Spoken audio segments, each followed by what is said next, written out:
Yeah. My son was on Belgium. No kidding. He signed for Belgium. Oh, that's fun. Because that's what he wanted. Yeah. Yeah. Oh, that's cool. Yeah, cool.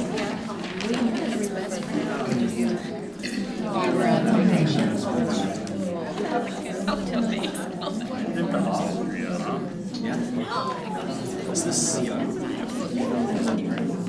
Was in. He's just finishing college right now. His last year of college. Okay. My son is Okay. just finished up sophomore. He'll be In high school. Okay. That's fun. Yeah, it's really Seems cool. if he keeps going with it, he can go to Austria. Yeah, absolutely.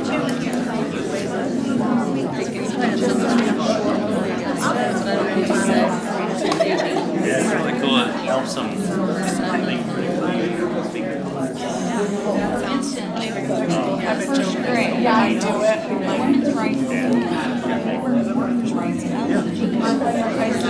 So to be thinking about that himself.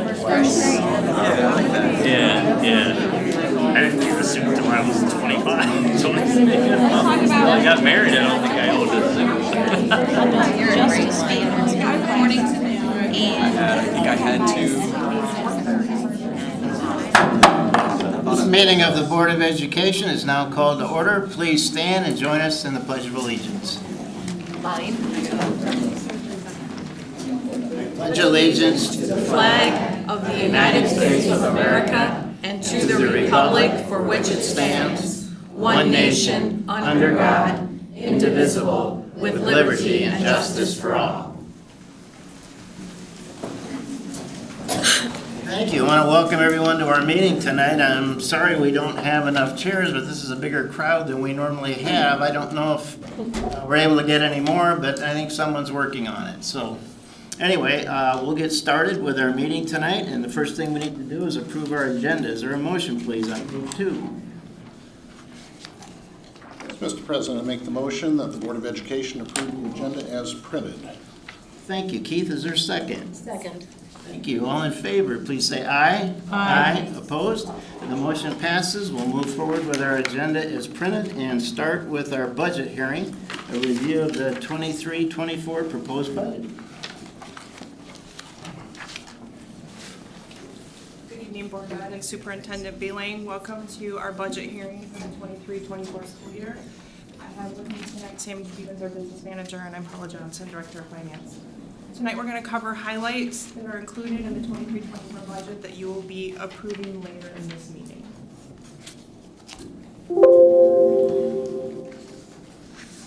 As mentioned 2 weeks ago, I told you what my assumptions were going to be while developing the 23-24 budget. We have 3 different proposals to work from to determine what our final funding might end up being. The governor released her budget in February, calling for a $485 increase. The House came forward with their budget and it was a $366 increase, and the Senate came forward with their budget proposal and it was a $550 increase. Currently, they have worked through their differences in conference committee last week, Tuesday.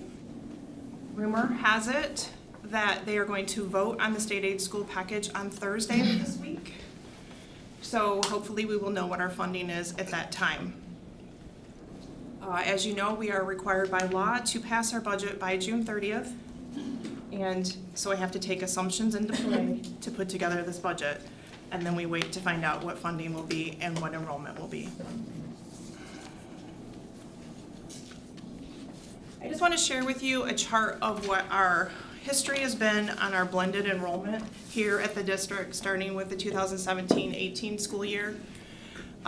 If you move forward to 19-20 school year, that's about the time that COVID came into play, March of 2020. And this shows you the trend of what our enrollment has looked like over the past few years. In the 2021 school year, MDE did grant us a super blend formula so that we could take 75% of the previous year's enrollment combined with 25% of that current year's enrollment to be funded on our number. Lately, though, we've been funded on a 90-10 blend. 90% of our fall count, and 10% of the spring count.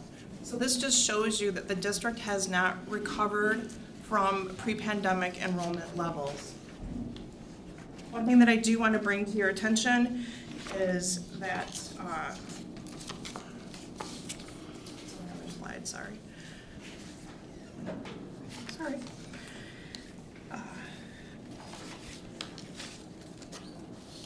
Okay.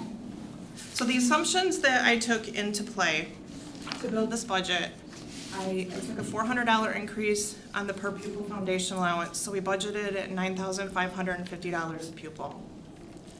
I did a 90-10 blend on the enrollment. I took our spring enrollment of this current February, they call that spring, and I combined it with our May 30th internal enrollment projection that is produced from Janet's office. And I blended those numbers together. And when I did that, we came up with a blended enrollment of 8,591 students, round that off to 8,592.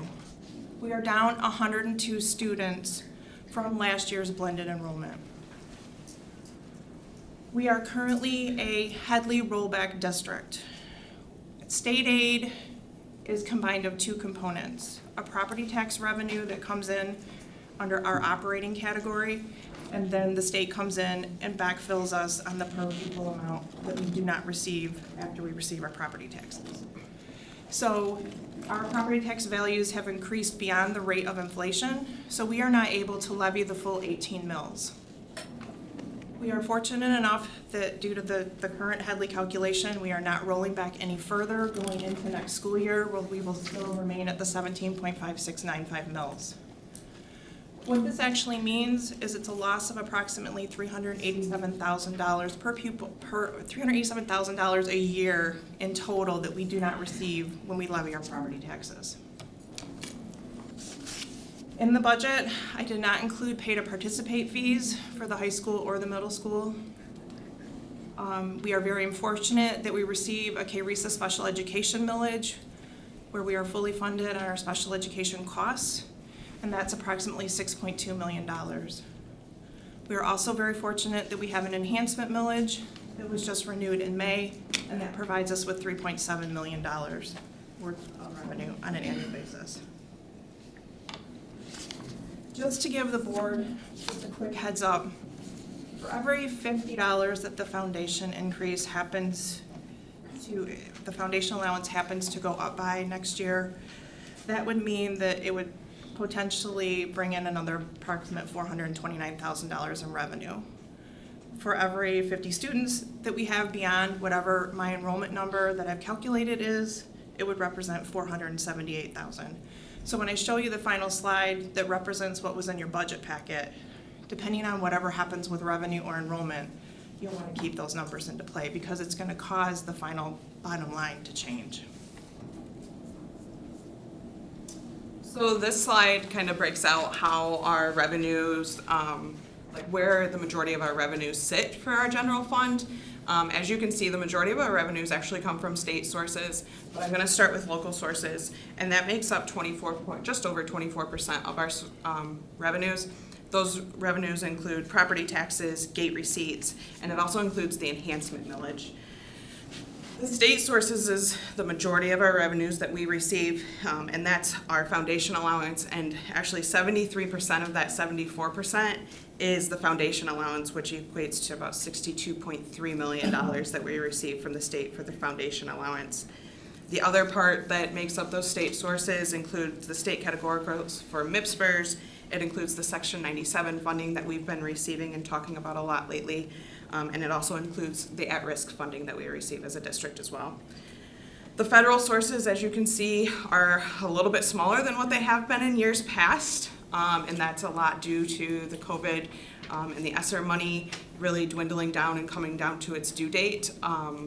So 1.71% of our revenue is federal sources, and again, that's the title grants, that's ESSER funding, it's 98C and 11T funding that we've received from the federal government. And then there's just a sliver, 0.12% of our revenues are incoming transfers or others, and that is primarily the indirect costs that we receive from the food group from an equation that we do at the end of the year. So moving forward to the expense side, keeping in mind that we still don't have our final savings package, I think we've taken into account an increase in the retirement rate for every dollar of salary that we pay. We do have to make a contribution to the retirement system. We built in an increase of 2.84% on retirement. We do not know our insurance rates for next January yet. For any employee group that is falling under a hard cap situation or those kind of things, we've factored those changes into the budget. But for any employment group that may not run under those guidelines, we've included a 7% increase on those rates that will take effect next January. We have factored in increases to all employee groups throughout the budget on the general fund. And we are keeping in mind that we do have 2 current unsettled contracts with the Portage Education Association and with our maintenance and operations. Also included in this budget are curriculum adoption costs that we talked about at the last meeting, and we will continue to discuss tonight. So this next slide breaks out the expenses by object code, which is in your financial packet. But as you can see, the largest part of our budget is primarily salaries and benefits, and that equates to $96 million of the budget is just salaries and benefits, so that's just people. That's a lot of money. It's a huge percent of our budget. When they say that 85% of our budget is people and is salary and benefits, they aren't joking. That's very real. So 54.5 million is just salaries, and then 41.8 million are benefits. The benefits are primarily retirement, health insurance, and then FICA and Medicare taxes that we have to pay on the district's behalf, each payroll. The purchase services is also another big part of our budget, and that's 11.32%. That also consists of people, like our contracted third-party employee or staff through EduStaff and GRBS. It also includes costs for our SROs that we work with. It includes costs for partners that we've partnered with and are fortunate enough to be able to use their resources to help our students with 31N6 funding. It also includes conference and professional learning expenses and ATIP and dual enrollment costs for students that we are able to provide them. The supplies and materials section is 5.57% of our budget. That one's pretty self-explanatory. Testing supplies, department supplies, building supplies, teaching supplies, cleaning supplies, any supply, it sits in that area. And then we have a small chunk of our budget for expenses for a capital outlay. Those are going to be our bigger projects like Dan's access points that he's working on, the McCamley Knight Field rebranding or re-signage that we're working on. Those sit in that area of 5.35%. Okay, this next slide, I apologize, these tabs are very small to see. This chart breaks out our budget by function code, and this is very similar to what I present to the board on a monthly basis when I give you the financial report. It's just in a visual format. These are all the components in which it takes to operate a school district. And as you can see, the instructional expenditures are the largest portion of our budget. Those are like our teaching costs at all 3 levels, the elementary, middle school, and high school level.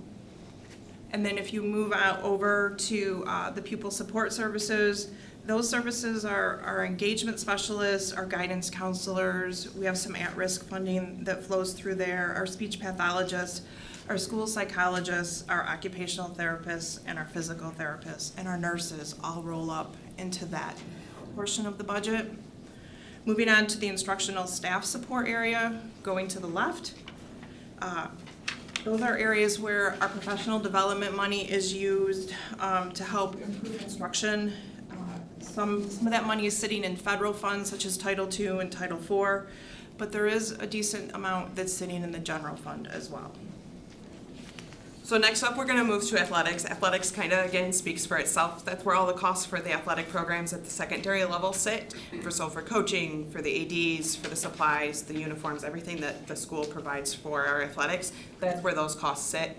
Then we move on to general administration, and that's the superintendent's office costs. But not only is there salary and benefits in there, but also legal costs and our audit costs actually sit in that area.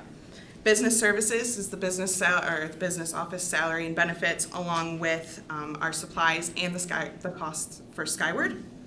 Operation and maintenance, again, that's a very broad one, but it also speaks for itself. 9.11% of our budget goes towards operation and maintenance, and that's not only salaries and benefits for our custodial maintenance group, but also includes our gas payment, or our gas, electric, water and sewage costs, supplies, anything that works with the operation and maintenance department.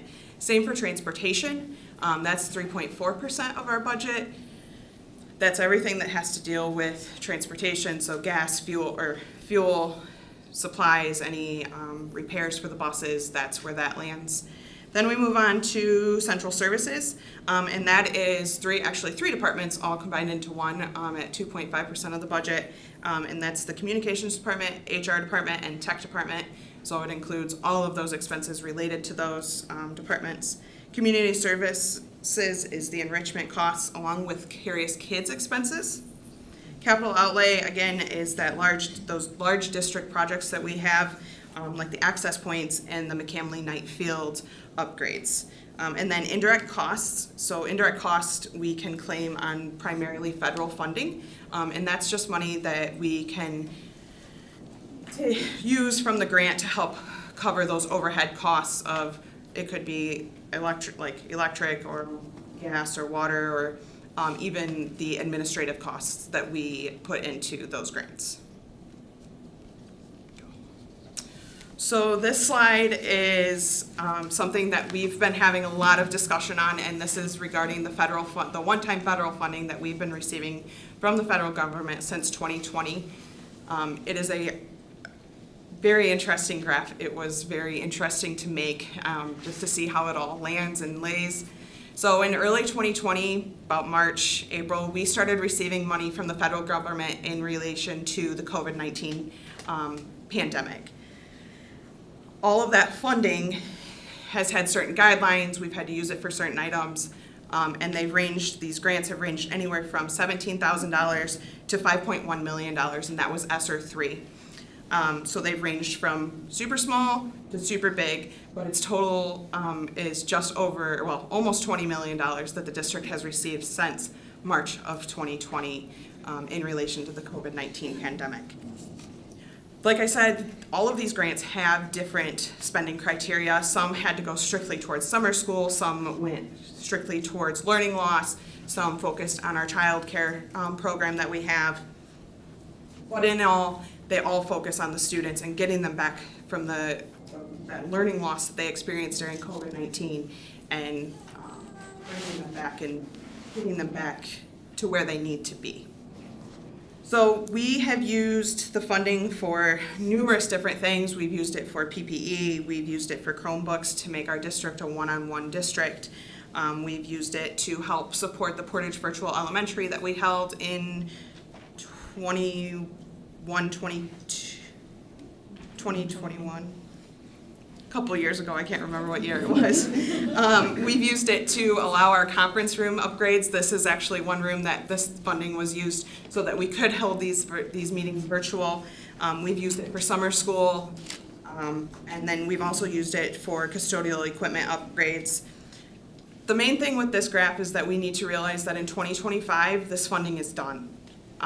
We have 2 grants left that will get us through the 2024 fiscal year, but come 2025, this is done. So that federal funding that you're seeing is gonna grow up this year, it's gonna drop in 2025, and come the next preliminary budget, so a year from now, the amount of federal funding that's gonna be in the budget is going to be strictly just the consolidated app. And this is something that, as you know, a business person watching all of this, it's how do we combat this? And we're not the only district that's gonna be figuring out, like, okay, we had all this federal funding, what do we do to sustain? And luckily for our budget, we have the money and we have the fund balance to help to sustain that, but there's gonna be other smaller districts that could potentially feel some hurt from this funding.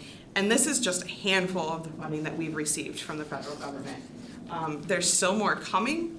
We're still receiving like little grants here and there because, like, for example, the 23Bs, there was still funding left over, so we received actually another grant through the federal government for our McKinney-Vento students. So we're turning around, they're repurposing that money. So it's just kind of setting that stage of what it could potentially look like in the future with federal funding.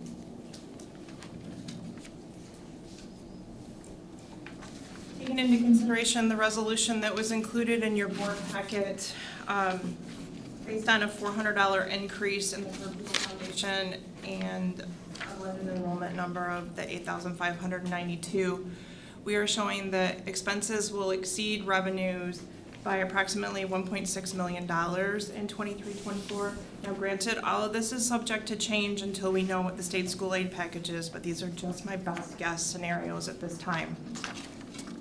If everything stays the way that this current budget is established, it could mean a drop in fund balance at the end of June 30, 2024 to bring us down to 10.77% of unassigned fund balance.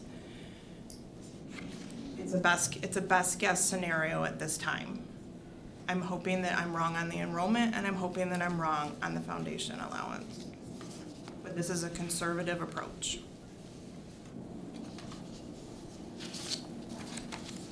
So this next slide is just the fund balance, unassigned fund balance of PPS since 2018-19. As you can see, in 2021 and 21-22, we really that fund balance really grew, and a lot of that's due to those federal funds that we received during that year. That's where a lot of the funding was spent. But then as we come out of that federal funding, you're gonna see our fund balance drop. And again, 22-23 are strictly estimates. We won't know that final number until we close the books in August with the auditors. And 23-24 is also our best guess estimate as to how we could potentially land this fiscal year. Those are the primary highlights of the general fund budget. I'd like to cover some of the other smaller funds that were in your budget quickly, just to give you an overview. Our building site and sinking fund is scheduled to continue through December of 2024. That is also currently under a Headley rollback situation where we took to the voters a $500,000 to levy, but because of our property tax values, this is a different calculation than what the operating tax goes through. We can only levy 0.4988 mils for the building site and sinking fund for next year. It did not roll back any further. This has also stayed the same as it was in 22-23. We use these funds across the district for lots of different projects. And some of the major projects for next year include a roof replacement at 12th Street Elementary. We're currently working on the athletic parking lot at Northern High, and then the curtain wall facelift for Northern High School. All of these projects are being funded through the building site and sinking fund. In the budget resolution that I presented to you, because of these larger projects that we're doing, it's projected that we could have expenses in excess of revenues by about $315,000 for next year. And also, I would like to just highlight briefly that the governor signed Public Act 26 of 2023 recently, and what this means is when we take our building site and sinking fund to the voters for the next time around, we would potentially have the option to include buses and other transportation equipment. So they've changed what building site and sinking funds can be used for. Not only can they also be used for technology if that's so chosen in the ballot language, but it can also be used for transportation and other related vehicles. Also included was the food service fund. We have not brought you meal prices for next year yet because all three proposals, Executive, House, and Senate, have stated that they want lunch and breakfast to be free for next year. So I'm hoping that we will learn the outcome of that later this week. So if that does not end up passing, we have included in the food service fund budget for next year that reduced meals will be offered free to the students anyway, because we are currently in an excess fund balance situation in the food service fund because of related pandemic type funding that was received. We now have a very large fund balance, and you can only have 3 months worth of operating expenses for your fund balance in the food service fund. So we had to submit a budget to MDE, which was approved. So when you look at that resolution, it shows expenditures are in large excess in compared to revenues, and that's a planned situation to spend down that fund balance because we have too much. And so special projects have been set up to spend down those extra monies. And we are currently predicting that expenditures will exceed revenues by about $957,000, and that's due to that spend down. Also included is what we now have as our common debt fund. A year ago at this time, you guys, the board approved the resolution to combine 4 debt funds into one. It's a lot easier to work with. This is the fund where we make our bond payments twice a year in May and November related to our capital projects, our buildings that we've built and our stadiums that we've built. We will be levying 6.85 mils next year, and the preliminary budget shows excess revenues over expenditures at about $179,000. Also included was the school services fund.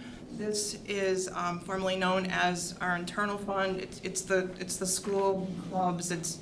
It's the prom accounts. It's those kind of things. You know, the budget is included in there because we have to adopt one. And we also have a bookstore at Portage, one at each high school. And the organizations that are running those bookstores do receive those profits at year end. So whoever's the group that's in charge of the bookstore for that year gets to take the profits. So that budget is included. That's all I have to present to you tonight regarding the budget hearing. Are there any questions at this time? Can you remind me again how accurate the enrollment projection has been in previous years? I know you said you're usually really spot on, but was there a percentage? I did not calculate a percentage. I can look back and do a calculation for you. I can tell you that since I've been at Portage, it's come in, each blended number that we've used, enrollment has still come in slightly higher than the budget, but I don't want to say that that's what it's going to do. I don't want to set myself up that that's what it's going to do this year, that history is going to repeat itself. But it has come in slightly higher. Okay. That's helpful, thank you. But it was a very small percentage last year. Last year I got the foundation allowance amount right, and I came super close to the enrollment, and I was very proud of myself.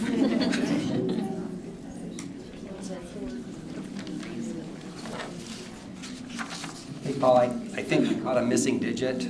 On this page, the purchase services is at 1.9, and I think your percentage is right, but I think there should be another digit. I think it should be less than point something like that.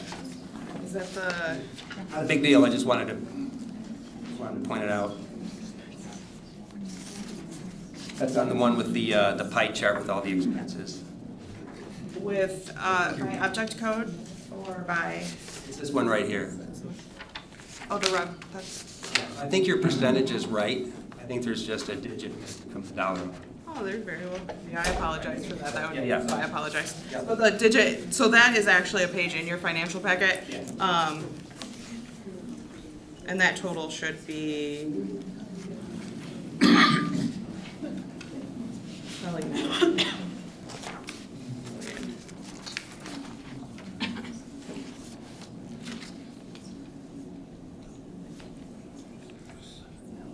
Yes.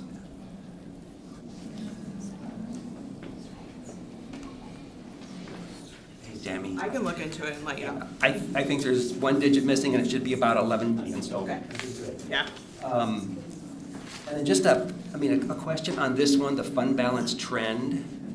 So this is a one-year budget, but not a two-year budget, and we've got all the federal dollars are kind of coming to a close. and you're bringing us down to a fund balance of 10.7. And we have to stay above 7%. So I'm assuming what you're trying to negotiate here is kind of a softer landing. And I'm just getting us ready for next year that our fund balance could very well come down. It could if Yeah. the foundation allowance doesn't come in higher than what I say, or the enrollment doesn't come in higher than what I'm saying. So I'm hopefully painting a worst case scenario. Yeah. But I mean, as a trustee, I am expecting that next year it may come in even lower. I mean, when we're sitting here a year from now doing the budget for 24-25, you're trying to negotiate that soft landing coming off all of that federal funding. And that's another reason why we wanted to talk about that one-time federal funding and what's gonna happen in fiscal year 25 is to kind of bring us into that conversation. But we've also tried really hard, Bo, not to include items in those funds that will continue on to perpetuity. We've tried to look at one-time things to help make it softer, that percentage for you. Maybe some. Anyone else? We appreciate the presentation, really appreciate the visuals. I think it makes it easier for everyone to understand. And appreciate the conservative approach to putting the budget together. It's a safe way to go. And we hope you're wrong about the foundation grant and the enrollment as well, Paula. So thank you very much, Paula and Sammy. Thank you. This is a budget hearing. Are there any comments from the audience or questions regarding the proposed budget? I signed up to speak and had a comment specifically directed about fish tank ELA and its inclusion in the budget. Is now the time, or should I wait? No, you'll wait on that, please. Okay. Thank you.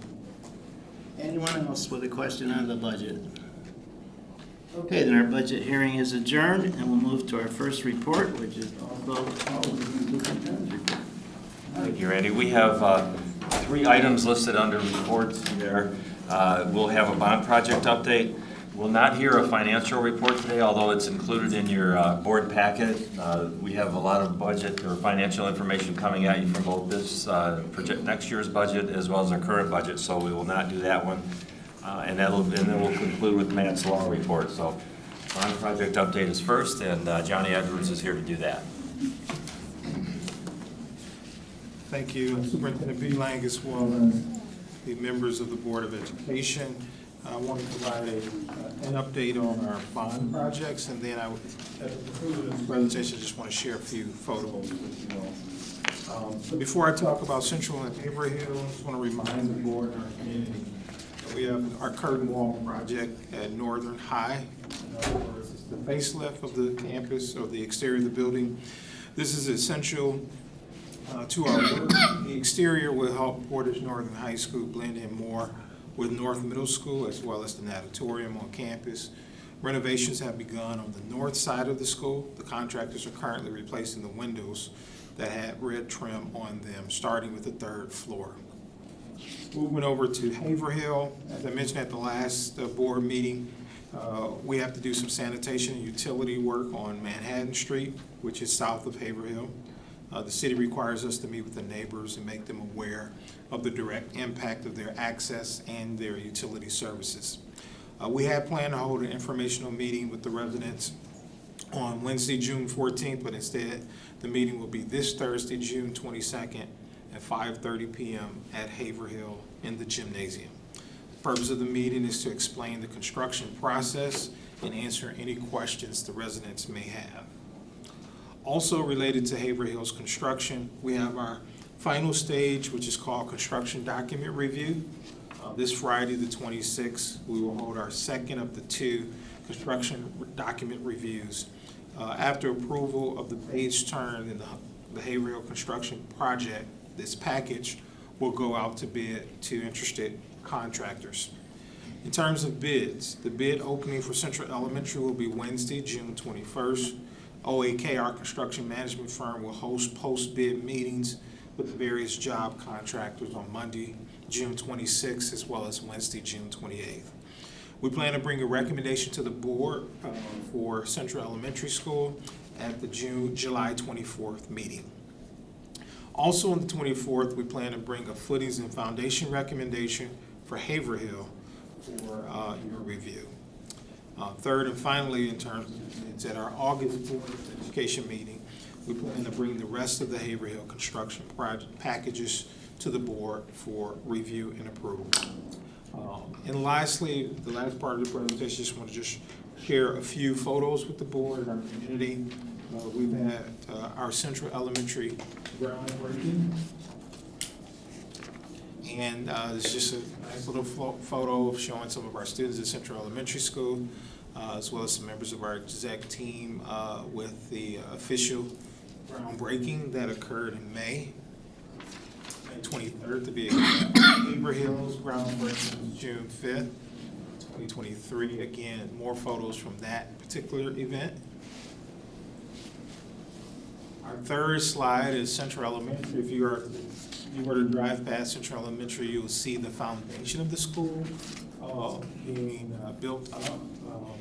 Where the school will sit or reside is formerly where the playground was, and there was probably about a 4-foot difference between where the existing school is and where the playground was. So they're building up the foundation of the new site. And then Haverhill, we're just getting started, so fencing has arrived, and they will start on breaking down that playground at Central L, moving that to the front of the building, and then our next work is related to the sanitation and utility work that will inform the community. So that concludes my presentation for tonight. I'll be happy to answer any questions the board might have.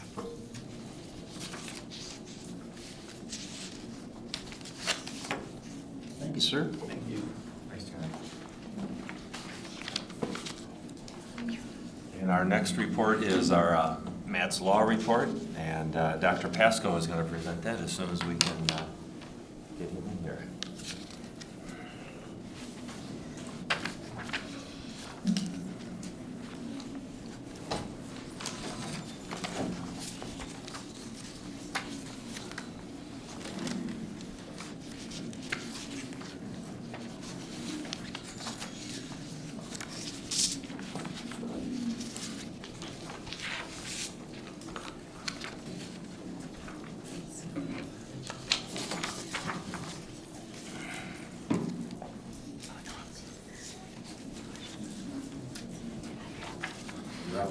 All right.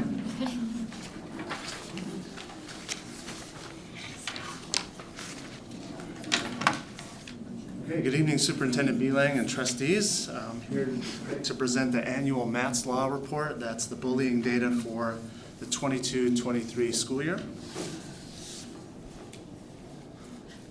I'm going to turn it off.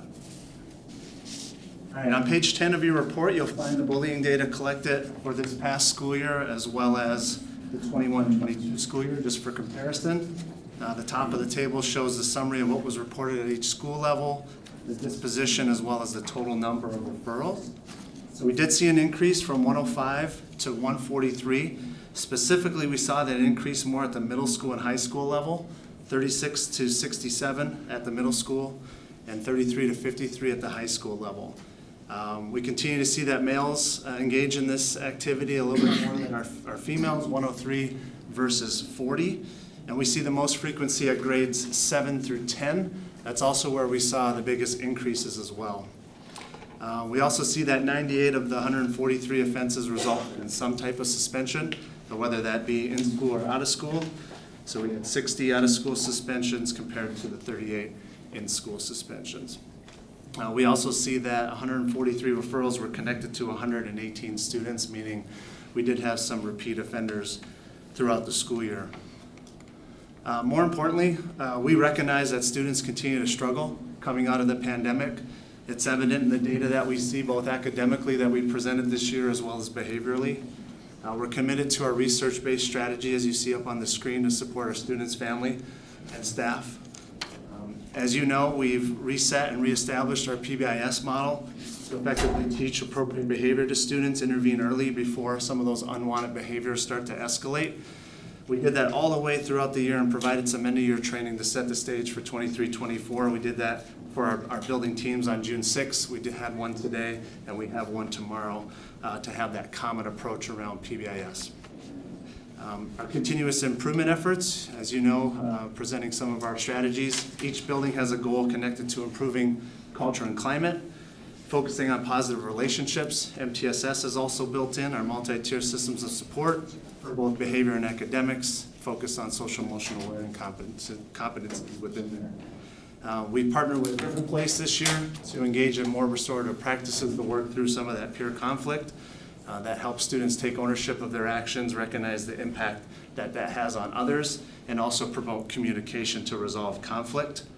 In terms of mental health support, we do continue our partnership with the Integrated Services of Kalamazoo. We've also hired one of their staff members this past year. Marianne joined as our mental health coordinator. She's been a tremendous help for me personally in my role to help support families that are struggling, particularly related to behavior and issues that they have, and connecting them to resources alongside the ISK. So we're very thankful that we have her. In terms of our school psychs, we have one connected to each of our schools, and we utilize our 31N funds to provide therapists. They're also connected to each of our buildings. Our families have utilized that fully, which is a great resource for them. So we're actually able to connect them to therapy at school if they don't have that external capability. Focus on mental health as well as their social emotional needs. You've heard about cognitive behavior therapy. We've done that to develop student strategies to help solve problems, regulate emotions. So those are trainings and circles that happen with both students and staff. They're on a 6 to 8 week cycle. And we get that data from our screeners. You've heard of SABRS before, as well as through recommendation through our school psychs, our counselors, and our engagement specialists at the elementary level. So we're trying to get that to all schools, and that's something that stems out of the ESI department. A lot of our schools have had trauma-informed training, trauma-informed schools training that helps to increase our staff awareness of the impact of trauma, which a lot of our kids have, and gain skills to help better understand how to support students who are at risk. And then CSTAG, you've heard me talk about the comprehensive school threat assessment guidelines. So we have what's called multidisciplinary teams in the district. We've trained 70 folks on level 1 and level 2. So when I say multidisciplinary, I mean our school counselors, our psychs, our SROs, our building administrators, our engagement specialists, and also some additional law enforcement in the community, as well as some central office folks. That is to address, have a common approach to addressing and documenting threats within Portage Public Schools. We have the company coming out of University of Virginia, Dr. Dewey Cornell's organization, who's helped train us. We're doing a level 3 training on August 21. We'll be one of the first districts in the United States to receive that training in-house. So we're excited to further our learning after a year of implementation with CSTAG. We have a robust reporting system through the Michigan State Police called OKSA, which we help promote out to our students, and that's to utilize whenever they see or hear things that may jeopardize the safety of our schools. This is not limited to all the things that we do to help address some of the behavior that we've been seeing, but these are things that we know that we need to stay committed to. We recognize it's not going to happen overnight.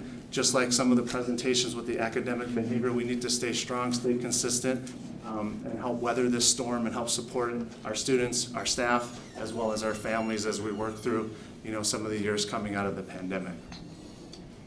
That is all I had for you tonight. Any questions or concerns or comments you may have, I'd be happy to take them. If I can't answer those, I'll bring them back to the team and make sure I provide an answer through superintendent.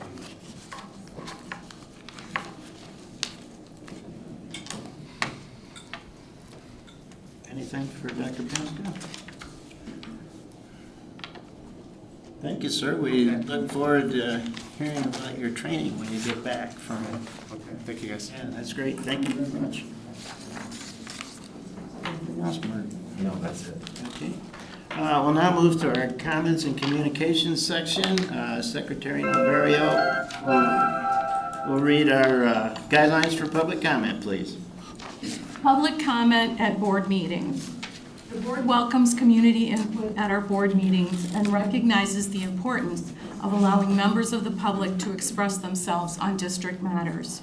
To permit fair and orderly public expression, please conform to these guidelines when addressing the board. Attendees must register their intention to speak during the public participation portion of the meeting by completing the speaker registration form at the beginning of the meeting. Individuals may not register others to speak. Speakers will be recognized by the presiding officer and may not be called in the order in which they have signed up to speak. Speakers are requested to state their name, address, and group affiliation if applicable. Limit comments to 3 minutes. Direct all comments to the board and not to staff or other participants. Speakers may not yield any of their speaking time to others. Provide a written copy of your comments and supporting documentation to the board secretary if available. Present your comments in a respectful and professional manner to model the behavior expected of Portage students. Refrain from mentioning any student by name. Contact the superintendent directly regarding personnel matters. Board of Education meetings are held for the purpose of conducting the business of the school district and are not considered to be community meetings. Board members are not obligated to respond to issues raised during public comment. Normally, such issues are referred to or followed up on by our administrators.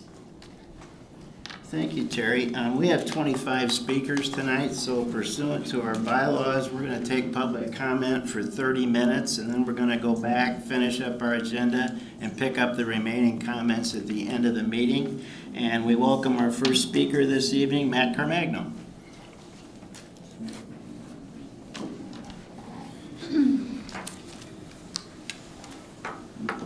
Good evening, board members. I'm Matt Carmichael, 2501 Portside. I'm the PEA Vice President. Chris Furlong, our president, wanted to be here tonight, but he's out of town for personal reasons, so you get me. Tonight, teachers and parents from Angling Road Elementary and other buildings across the district are here to talk to you about the serious issues in the working and learning conditions at Angling Road Elementary and the inadequate and unacceptable response to those issues from the leadership in that building. Teachers, with the ongoing support of our union, have been attempting to resolve these problems amicably and through collaboration with building and district leadership, but feel that little to no tangible progress has been made. This is truly a building in crisis, with a large majority of staff in the building lacking confidence in the current leadership's willingness and ability to address their serious concerns.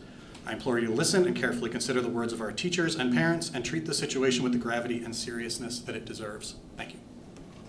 Thank you, Matt. We welcome our next speaker, Ashley Bowen, please.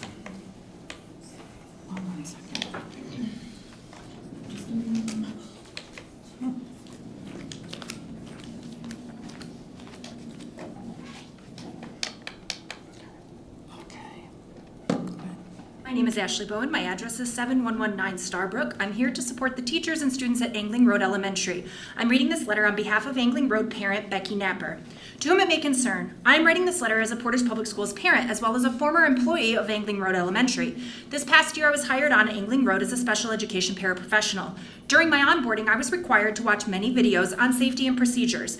Being new in the school, I often asked for details on these matters and was given very vague answers or no answers at all. Meanwhile, classrooms were being evacuated due to kids being violent, trashing classrooms, injuring staff and students, screaming and swearing. Classrooms were constantly being disrupted by violence, and parents were not communicated with about what their children were being forced to be around while trying to learn. I volunteered to pursue CPR and first aid certification, as well as CPI certification. I constantly asked why our school was not following these procedures. I quickly realized that our principal was not and had not been documenting behavioral issues or injuries. I was told by the principal to just let her know verbally when an incident occurred and she would document it. I continued expressing my concern for the safety of the children and the staff. My concerns were met with short answers, or again, no answers at all. On Friday, February 17th, the principal did hold a meeting to discuss building culture. I asked for these issues to be addressed because a number of paraprofessionals and teachers were horrified by the situation. Instead of leading a serious discussion to hear our concerns, she shut down all discussion because, as she stated, she was, quote, really pissed off, end quote.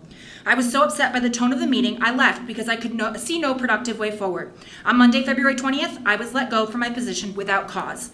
Beyond my work as an employee, I am most concerned as a parent of 2 Angling Road students. My kindergartner was punched by a classmate. I let it go because I understood that these things happen sometimes. She was then punched again by the same student. I went to the principal and expressed that I was upset. I had heard from other students that this child was hurting many children and was making the classroom very unsafe. She did nothing. Then the same child was punched my daughter again for a 3rd time. No parents were called, and no consequences were given by the Angling Road administration.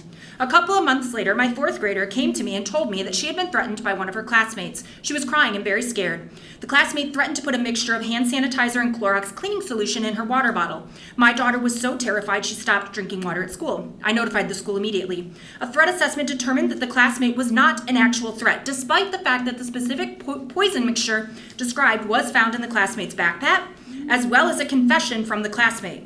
Throughout this ordeal, my ex-husband was never notified. The only punishment this classmate faced was missing a week of recess. I was then told that my child was going to need to talk to this classmate to work things out. Why on earth would you force a child to talk to someone who just threatened their life? We need a principal who can communicate effectively with staff as well as parents. Our children and school staff deserve a safe environment. The environment that this principal has created is very unsafe for everyone in the school, and there needs to be change. Sincerely, Becky Napper. Thank you very much, Ashley. You got a lot in 3 minutes.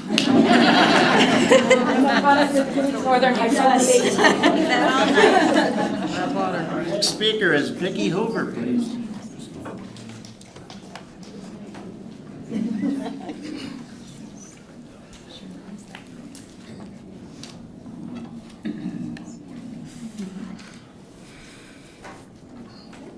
My name is Vicki Hoover, 10481 Woodlawn Drive. I am reading this letter on behalf of Chip and Julie Ford, who are also parents at Angling Elementary. Portage School Board. I'm writing to express my concern about Heather Yankovic's ability to continue as principal of Angling Road Elementary. This past school year was particularly abysmal. There was no leadership, and it's a clear indication Ms. Yankovic is no longer fit to lead. On February 7th, I sent an email to Ms. Yankovic to share my disappointment in regards to communication, or lack thereof, from the school about events that directly impacted my daughter. I shared how a 4th grader tried to punch her in the face while she was in the hallway. My daughter reported the incident, but I received no communication from the school. A few weeks later, a different student shouted expletives at my daughter and called her the N-word. Again, my daughter reported the incident, and I thought for sure I would receive communication informing me of something about this incident. And I thought for sure, especially considering how hurtful this was. I did not, and I was appalled given the nature of the comments. When I asked my daughter if the other student apologized or had to go to the office, she said no. I shared the incident that my daughter told me about that also involved, I also shared another incident that my daughter told me that involved another student throwing a snowball at her and hitting her in the eye. Lastly, I shared that I'd received a text message from another parent informing me that her daughter told her my daughter was being bullied by other girls at school. I let Ms. Yankovic know this is not okay, and I would not tolerate another child saying these hurtful things to my daughter, and I shouldn't have to hear it from her. I asked her, where is the communication? I reminded her we're supposed to be a team, and I trust my daughter is being cared for physically and emotionally while at Angling. I understand issues happen, but I expect more proactive communication and consequences for the other parties. I'm sure you understand that having your black daughter called the N-word in 3rd grade is a parent's worst nightmare. It definitely warranted immediate communication. That didn't happen, which is unacceptable and unfortunate. When Ms. Yankovic finally called me about my concerns many weeks later, she told me that she had communicated to my daughter that she could spend recess in the office if she was having trouble with her friends. Why is that the solution? The children that are causing the issues at recess and being nasty should be the ones having the consequences, not my daughter. Finally, as you consider whether or not Ms. Yankovic should have the privilege to continue to lead Angling Road next year, I implore you to consider whether she has demonstrated the ability to fulfill the following qualities as a principal: leadership, relationship building, organization, communication, goal setting. I've already addressed the lack of leadership and communication. I'm confident others will continue to address her inability to continue as principal of Angling Road. Please keep our children and talented teachers front of mind as you make your decision. We trust you will make the right one. The Roadrunners deserve better, and this is not a time to let Ms. Yankovic coast for another year. Thank you, Julie and Chip Ford. Thank you for reading that, Vicki. Our next speaker this evening is Laura Crocker. Welcome.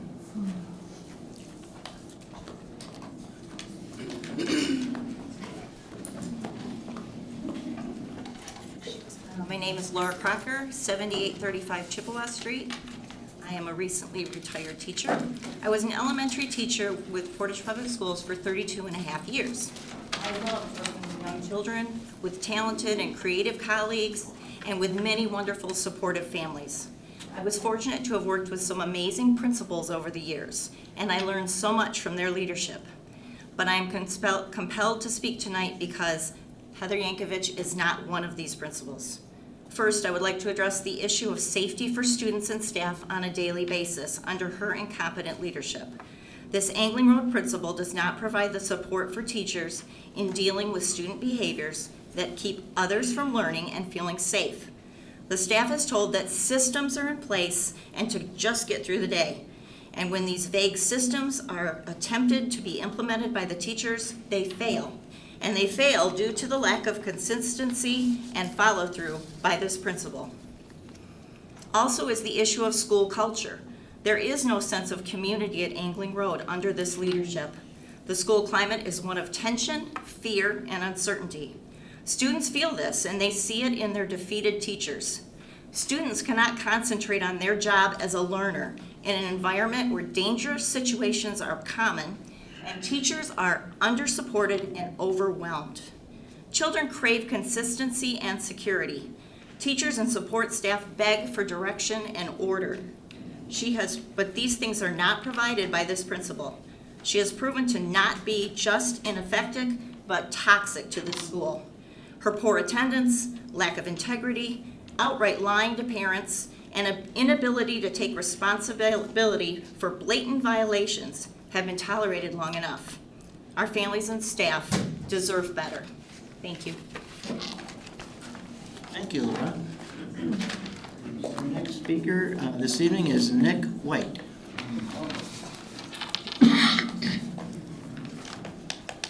Nick White, 306 Grove Avenue, Parchment, Michigan. Good evening. My name is Nick White, and I've been teaching at Angling Road for nearly 2 decades. I want to thank you for listening tonight, for we find ourselves in a difficult and uncomfortable conversation, but I appreciate your willingness to consider and hear our perspective. Our mere presence here today shows the significance of this decision. In comparing a district to a business model, one of the most important pieces are those invested in the growth, development, and progress. Obviously, our Portage community, our Angling Road parents, and most significantly, our students are those specific stakeholders. However, equally important are the assets that a company holds, or in other words, the pieces that produce positive value. In regards to Portage Public Schools, and specifically Angling Road, I believe those pieces are its teachers and its staff. When I first began 19 years ago, Angling Road was a place where people would not only take root in their profession and passion, but flourish to the best of their ability. Where teachers would remain for 20, 30, sometimes even 40 years, not because it was their job, but because it was a place to thrive and grow as a person and as a professional. A place where they felt supported, a place where they felt encouraged, a place where they felt safe. Unfortunately, during our current administrator's tenure, these valuable assets, our teachers and staff, have become increasingly more difficult to retain. Over my time at Angling, I've had the honor and privilege of working with countless outstanding educators and staff, people who have dedicated their lives for the betterment of children, the improvement of education, and the advancement of their professional goals. But in the end, they are faced with the same difficult decision of ultimately leaving Angling Road. Many continue on and find success in other Portage schools. Many continue on and find success in surrounding districts, and others continue on and walk away from the profession altogether. So I ask why? Why would so many people who have dedicated their path to kids and education make such a difficult decision?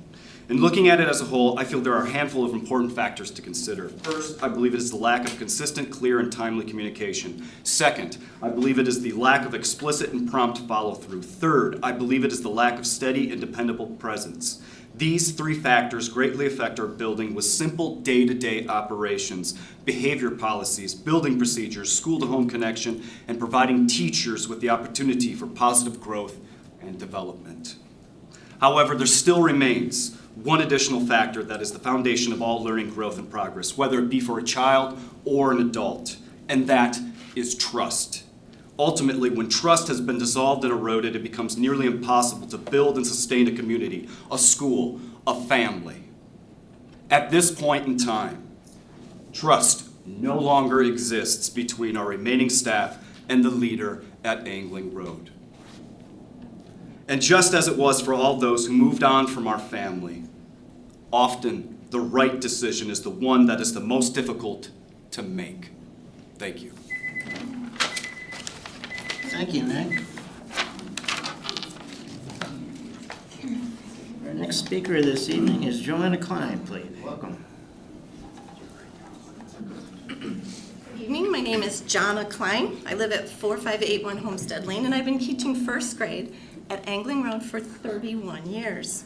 I'm here to speak tonight because we have exhausted all of our other avenues in an attempt to seek help for the safety of our students, teachers, and staff at Angling Road.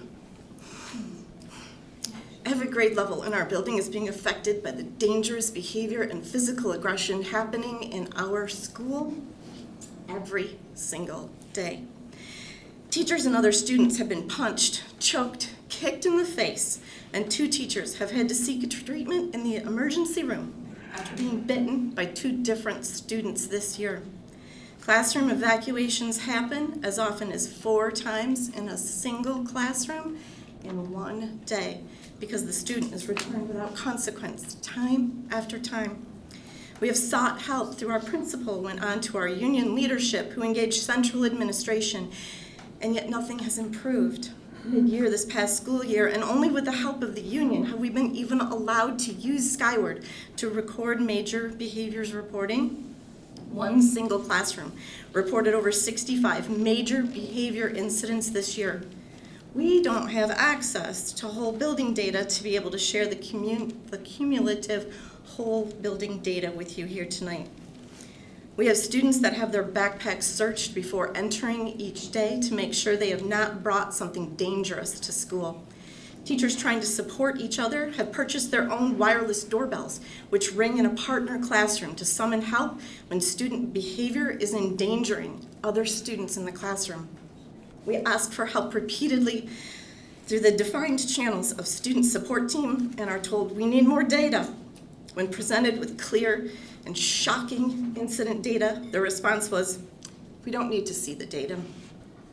The trauma being inflicted on the other children, teachers, and staff every single day is interfering not only with learning, but with our mental and emotional well-being. Teachers in our building have quit mid-year due to the lack of support. Skilled and talented professionals are leaving our building, our district, and the teaching profession altogether because of the incomprehensible stress that we are being subjected to day after day. We are begging for help. One student told their family, I'm afraid I'm going to die at school. Our response needs to be better than me too. Thank you. Thank you, Juliana. Welcome our next speaker, Betsy Doran, please. Thanks for making me cry for my name is Betsy Doran, 1519 Sweetbriar Drive. I'm a Portage teacher with 23 out of 26 years at Angling Road. I know many of you parents have had your kids at our school, and it was cherished. I loved it, wore Angling Road everywhere. I worked there, and now I'm embarrassed to say I work there. I don't tell anybody where I work. I say I'm at Portage, and I teach kindergarten. That's all I tell them. It's embarrassing. It's frustrating, and we need help. I have a letter from a parent. This is from a parent who wishes to remain anonymous out of fear of retaliation, to whom it may concern. And the time that our child attended Angling Road, I would ask that you use the parent's name or don't read it to us, please. We have to know who the letter comes from. I don't have that. I'm sorry. So, all right, I'll go back. I'll go through what my classroom was. This year, I had to separate, I was told I wasn't physically able. I am physically able to teach in a classroom. I'm physically able to sing, dance, play, go on the playground, teach reading, teach writing, teach math. I'm not physically able to separate kids that are punching, kicking. I was choked this year, and the kid was back in my room. When I asked for one-on-one support, they moved him to a different room. Tell me how that is problem solving. Tell me how I have parents in this room that were in my class this year. Why am I protecting their kids instead of teaching them? That's my job this year, protect the kids. And when I hear that our scores were good, because the teachers are good, not the leadership. The leadership needs to go. Thank you. Thank you, Betsy. Our next speaker this evening is Jillian Hardy, please.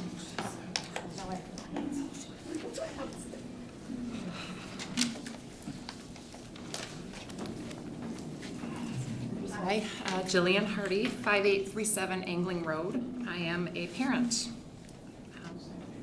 Good evening. Thank you for taking the time to allow my concerns about the 2022-2023 school year at Angling Road be heard. My goal, along with many of the other parents and teachers here tonight, sharing our horror stories, is to hopefully avoid what was the worst school year ever from occurring again for our children with Heather Yankovich as the principal. I would like to start off by saying how upsetting this year was in terms of communication from Heather. I would pick my children up from school, excited to hear about their day, only to be disgusted about the things they would tell me that occurred and parents were never notified about. One example of this occurred at the beginning of the school year, and it directly affected one of my children and a few friends. During recess, they were victims of bullying that included violent behavior from another student and vulgar, inappropriate swearing and language. When I asked my child if this was reported, she said yes, to the recess person and also to Heather Yankovich. No one from the school ever notified my husband or myself of this, and it continued to go on for several days. Finally, Mrs. Fisher got involved, but I was still never notified from Heather or Mrs. Fisher. She directly spoke to my daughter about things. This one instance that affected my family is small compared to what so many of the other families have dealt with this year. The chaos that took place at Angling Road varied from children being bit to a child being slapped, a kid escaping the school and hiding in the school parking lot with no communication to any parents. The one time Heather Yankovich did attempt to communicate something to a parent friend of mine, she mixed up the students because they had the same first name. I have some other concerns when it comes to the reward discipline system or lack of discipline that occurs at Angling with Heather Yankovich as well. There have been countless times when my kids inform me of the confusion that takes place when they see a student misbehave in class or at recess, only to be rewarded for that behavior and not disciplined. The rewards range from treats to spending extra time with Olive, the newest four-legged member at Angling Road. I know to most these rewards don't seem like much, but to young kids who work so hard every day and have good behavior and follow the rules, this is extremely unfair, and they don't understand. Why are we rewarding terrible behavior? The student acting up should have some type of disciplinary action taken, not to be rewarded. Heather Yankovich's leadership skills as the principal of Angling Road is a joke. She has no business being there. Communication for healthy, happy kids to learn and develop is key, and she has zero sense of communication. I'm the voice for my children, and I, like all of these other parents speaking and writing letters, want nothing but the best for them to feel safe and recognized for their hard work. Imagine as a parent dropping your child off at school, not knowing what you're going to hear about their day when you pick them up, because the principal certainly isn't going to inform you.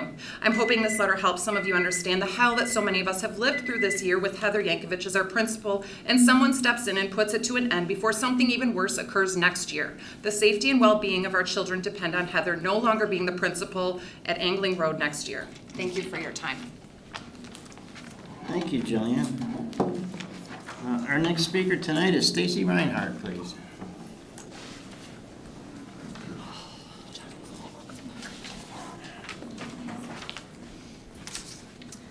My name is Stacy Reinhardt. I live at 6185 Bravo Court. I'm here to support the teachers and students at Angling Road Elementary. The following statement was written by an Angling Road parent, Jane Miller.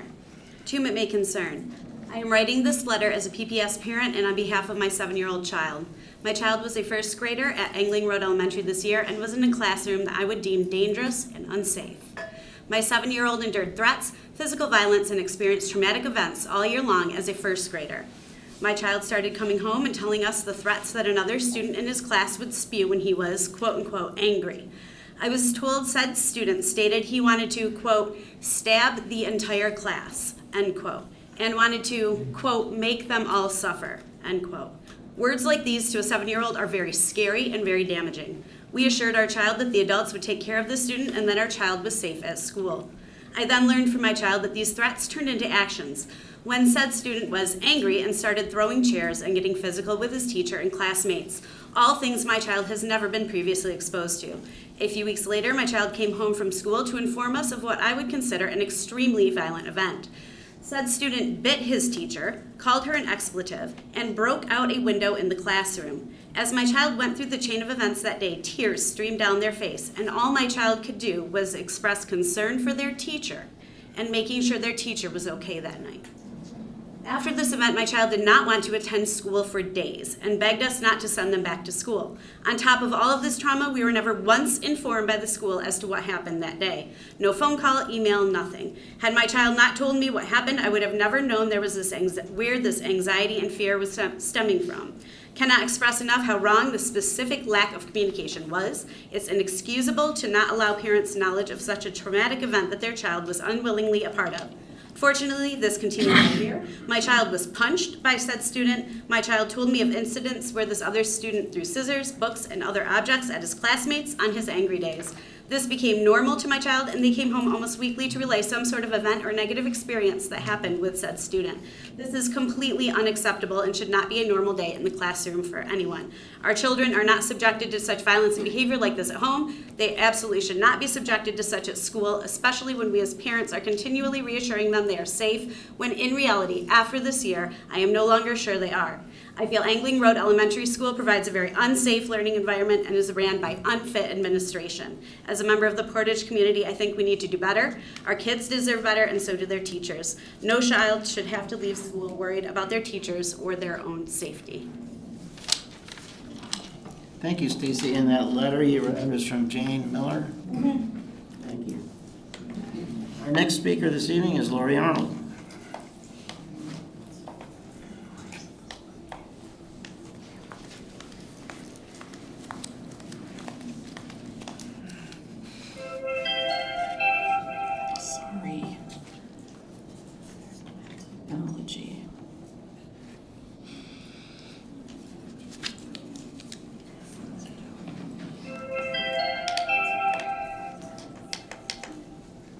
Sorry.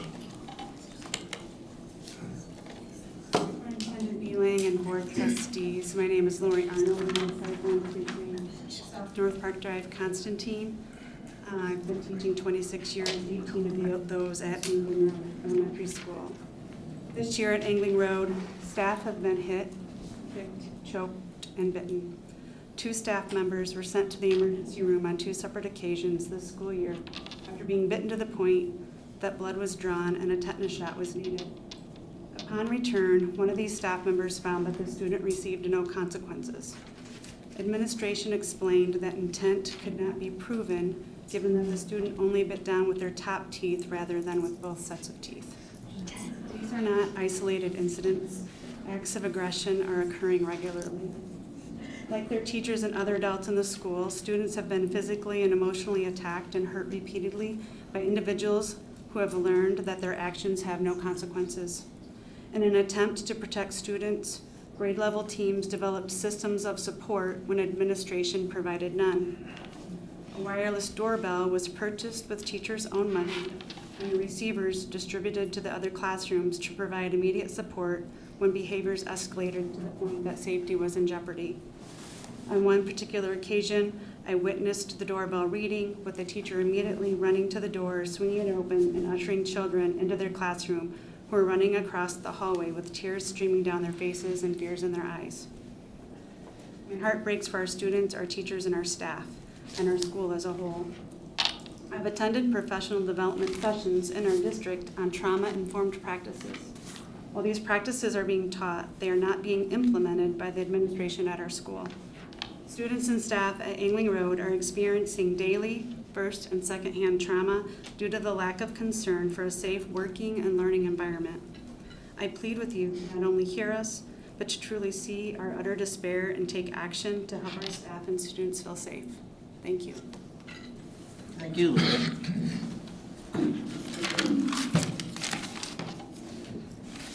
Our next speaker this evening is Marcia Moore, please.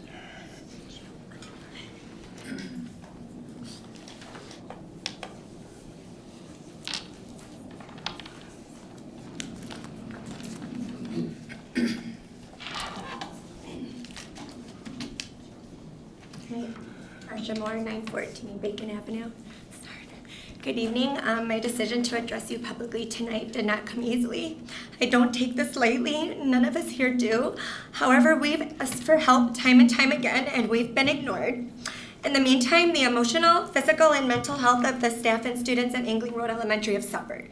Behaviors have escalated, instructional time has been lost, adults and students in our building are being insulted on a regular basis, and our cries for help have gone unanswered.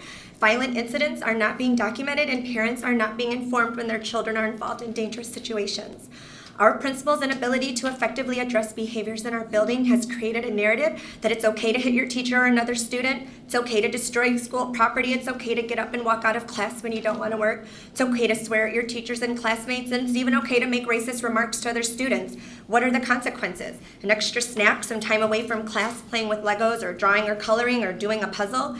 These seem more like rewards than consequences, and they only reinforce negative behaviors. Whenever a violent incident occurs in a classroom, teachers were assured that the student wouldn't be allowed to return until a debriefing meeting took place, where the teacher support team and other trusted teachers could agree on an acceptable plan. This doesn't happen. This year, one of my colleagues had a student who was prone to violent outbursts. In March, after yet another violent incident in the classroom where the teacher had to shield other classmates from this student, the teacher asked for parapro support for that student. Instead of supporting that teacher and students in that classroom to find ways to make everyone feel safe, the student was moved to my classroom at the start of the fourth marking period.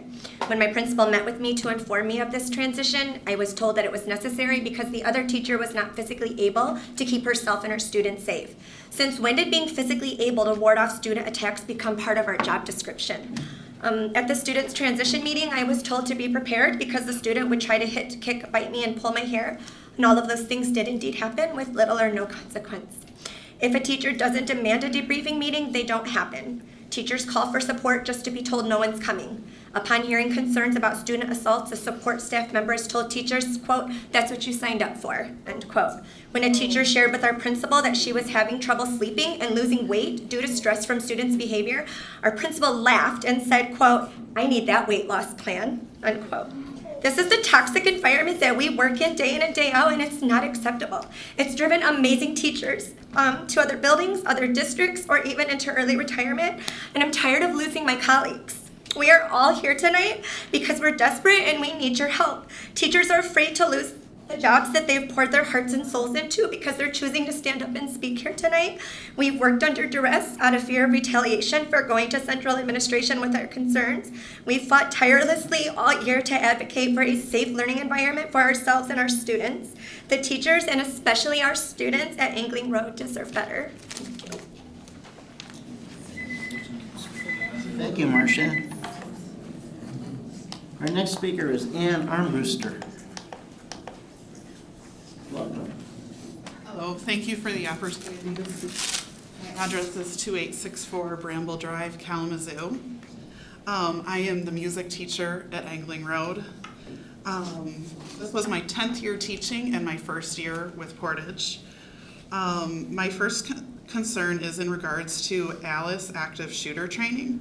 I've been asking for this training since August of 2022 and have yet to receive it in any formal way.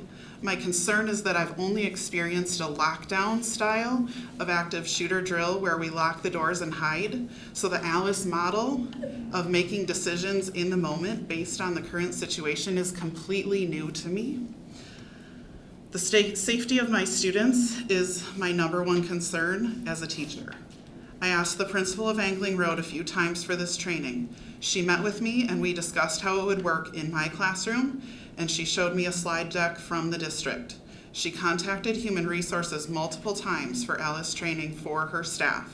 There were videos we could watch about certain aspects of active shooter situations, an optional active shooter training through Vector, times we could ask questions, and a PDF about how to make ALICE conversations age appropriate. What I want and need is comprehensive ALICE training. And I have not received that in my first year at Portage Public Schools. According to the Angling Road 22-23 Back to School newsletter, this is a quote, "Our teachers and staff members have been trained in ALICE and renew their training yearly. In my experience, it was not possible for staff to access comprehensive ALICE training or renew their training this year, even if we wanted to.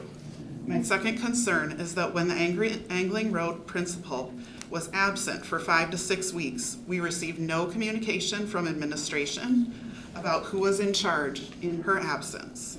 Should an emergency arise, I should know what administrator to contact immediately. I should not have to go through other staff. Occasionally I would hear that through other staff at Angling Road, that an administrator had been in the building for a portion of the day, but I do not recall being told about a plan or who was in charge. The examples above illustrate a system that is not working to keep children and staff safe. Please take this into consideration and hold your administrators accountable. Thank you for the opportunity to share these concerns." Thank you very much, Ann. Our next speaker is Ben Hudson. That will be the last speaker before we go back to our regular agenda. There's no more truth that I can add to any of this, so I'm good. So you can go to the next speaker because they're all saying it amazingly well. Okay, very good, Ben. We'll go to Billy Ward then, please. I'm on a different issue. Do you still want me to proceed? Go ahead. Please. Good evening. My name is Billy Ward. My address is 8514 South 12th Street. I am here in support of the students at Portage Central Middle and Elementary Schools. I'm the parent of a middle school student, and I'm here to voice my concerns over the proposed fish tank curriculum for ELA. On its face, the fish tank curriculum is unapologetically socio-politically driven. The ELA curriculum touts themes of, and these are quotes from the website, activism, discovering self, exploring human rights, belonging to a movement, challenging authority, fighting injustice, exploring identity, examining personal identity, claiming our place with respect to LGBTQ. These are words taken directly from the course descriptions. These themes run consistently through the core of the entire curriculum and belong in the home at this age, not in the core of a middle school curriculum.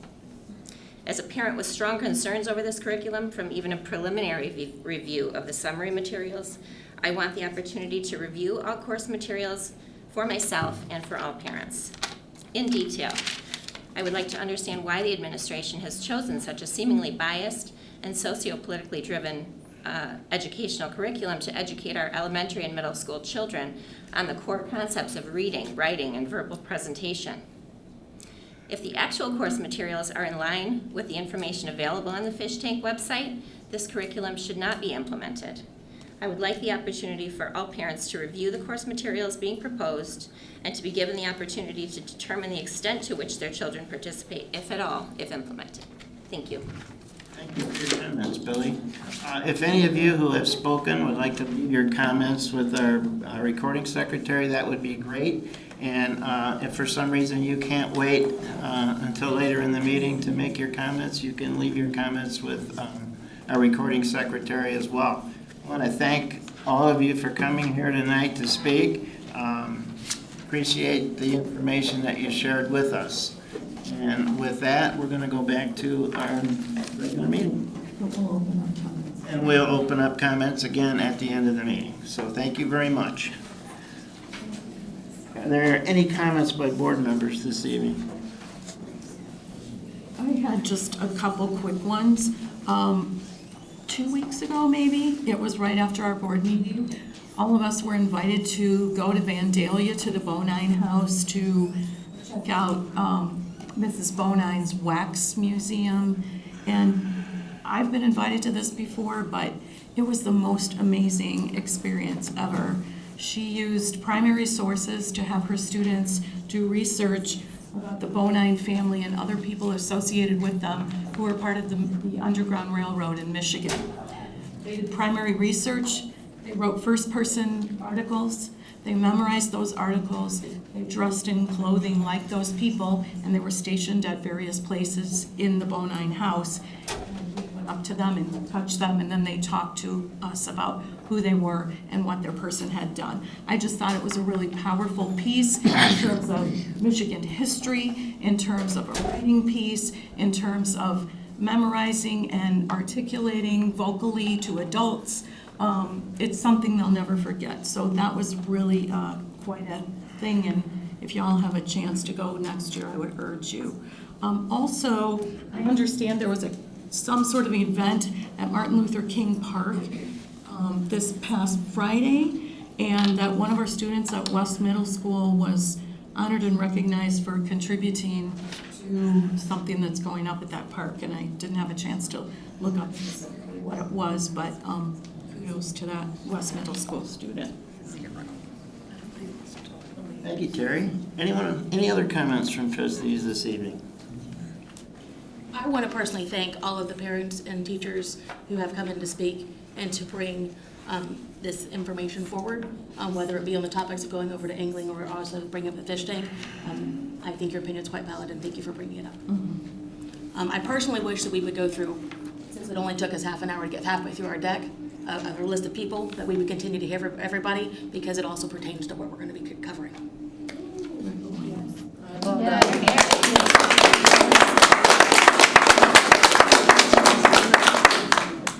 Thank you, Emily. Any other comments? I wanted to say thank you to those of you who have spoken already, and for those of you who are planning to and are sticking around.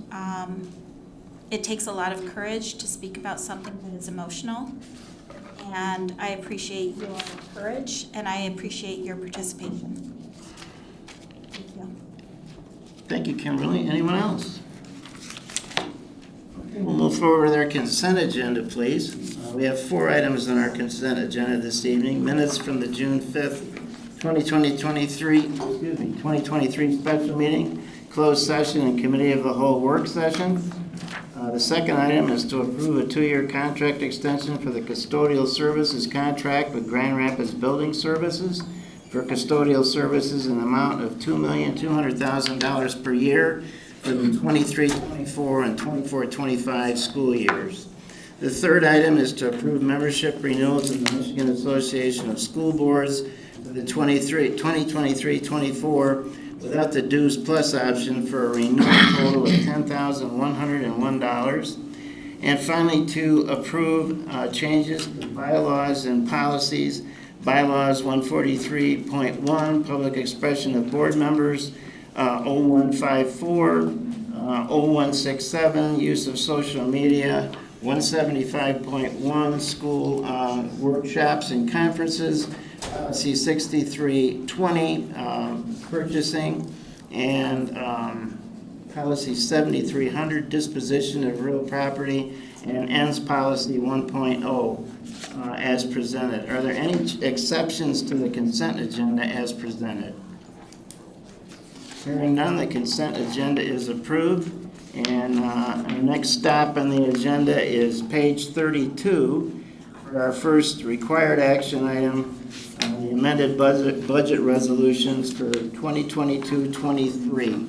Is there a motion, please, on page 32? Mr. President, I move that the Board of Education approve the resolutions for the General Fund, Debt Retirement Fund, Building and Site Sinking Fund, and School Service Funds budgets for the 2022-23 year as presented. Thank you. Thank you. Paula presented this budget to us at our last meeting. Are there any questions for Paula? Should we get her back in here? Or are we square on what we have in front of us? Good? comfortable with what we have. Okay. Okay, well, it sort of is what it is. There's not much we can change. So, okay, all those in favor of approving the amended budget appropriation resolution for 22-23, please say aye. Aye. Opposed? The motion passes. And now we're going to our next required action item. That's the 23-24 budget resolutions on page 49. Is there a motion, please? President Van Antwerp, I move that the Board of Education approve the resolution to set 2023 tax rates for summer and winter taxes as presented. Thank you, Terry. Is there a second? Second. Quick point of order. We jumped the order on the agenda. Terry, you read tax rates. Oh. You read number 3, is that right? Were we still on number 2? On page 49. Required actions. 41, sorry. 49.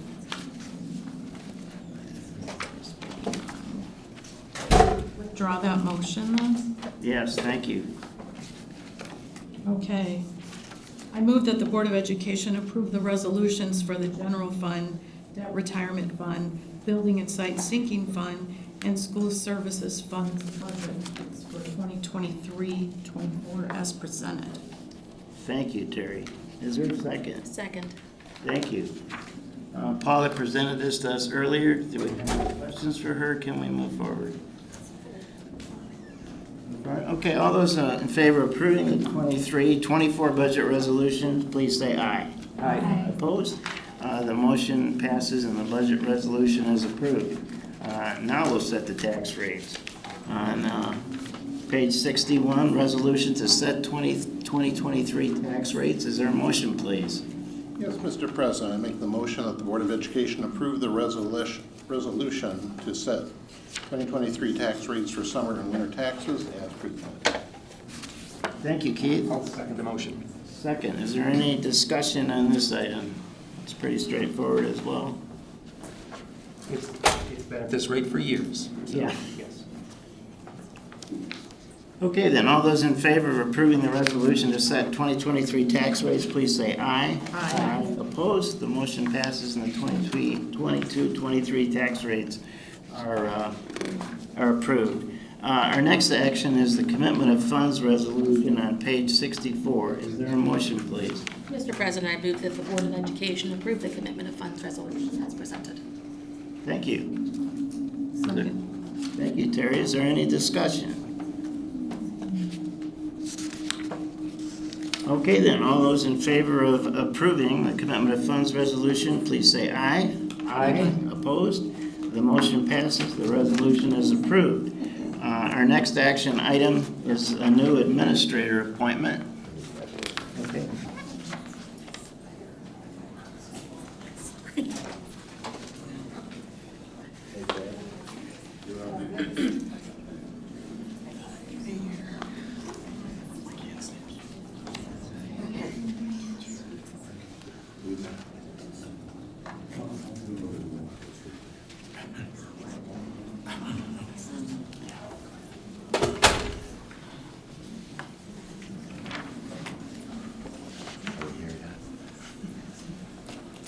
Good evening, trustees, and thank you. Before you tonight to ask for the appointment of Mr. Dylan Patterson as the next assistant principal of Portage Northern High School. You will note he's wearing a very nice brown suit with an orange tie.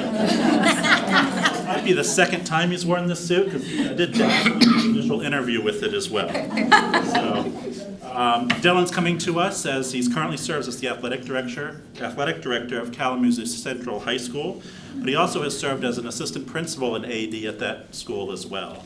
Even as athletic director, he's maintained a portfolio of helping with evaluations and doing that of anywhere from 15 to 20 teachers there a year. So he stayed in touch with that academic side, which we believe is important. Mr. Patterson holds his bachelor's degree from Western Michigan, so he is a Bronco, and attained his master's in ed leadership from Northern Arizona University while he was out in Arizona.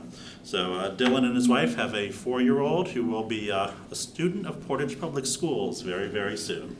So happy to answer any questions you might have. Welcome to Portage and welcome to Portage Northern. Congratulations. Thank you. Appreciate it. Thanks for being here tonight.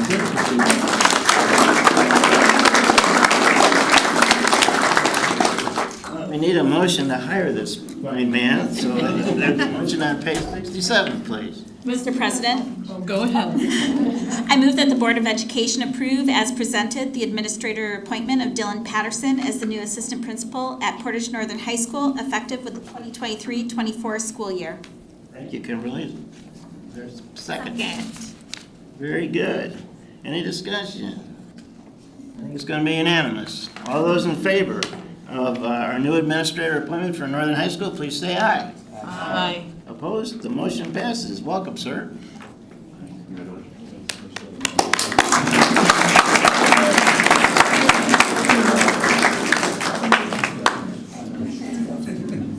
Congratulations. Yeah. Thanks for coming. Me, you.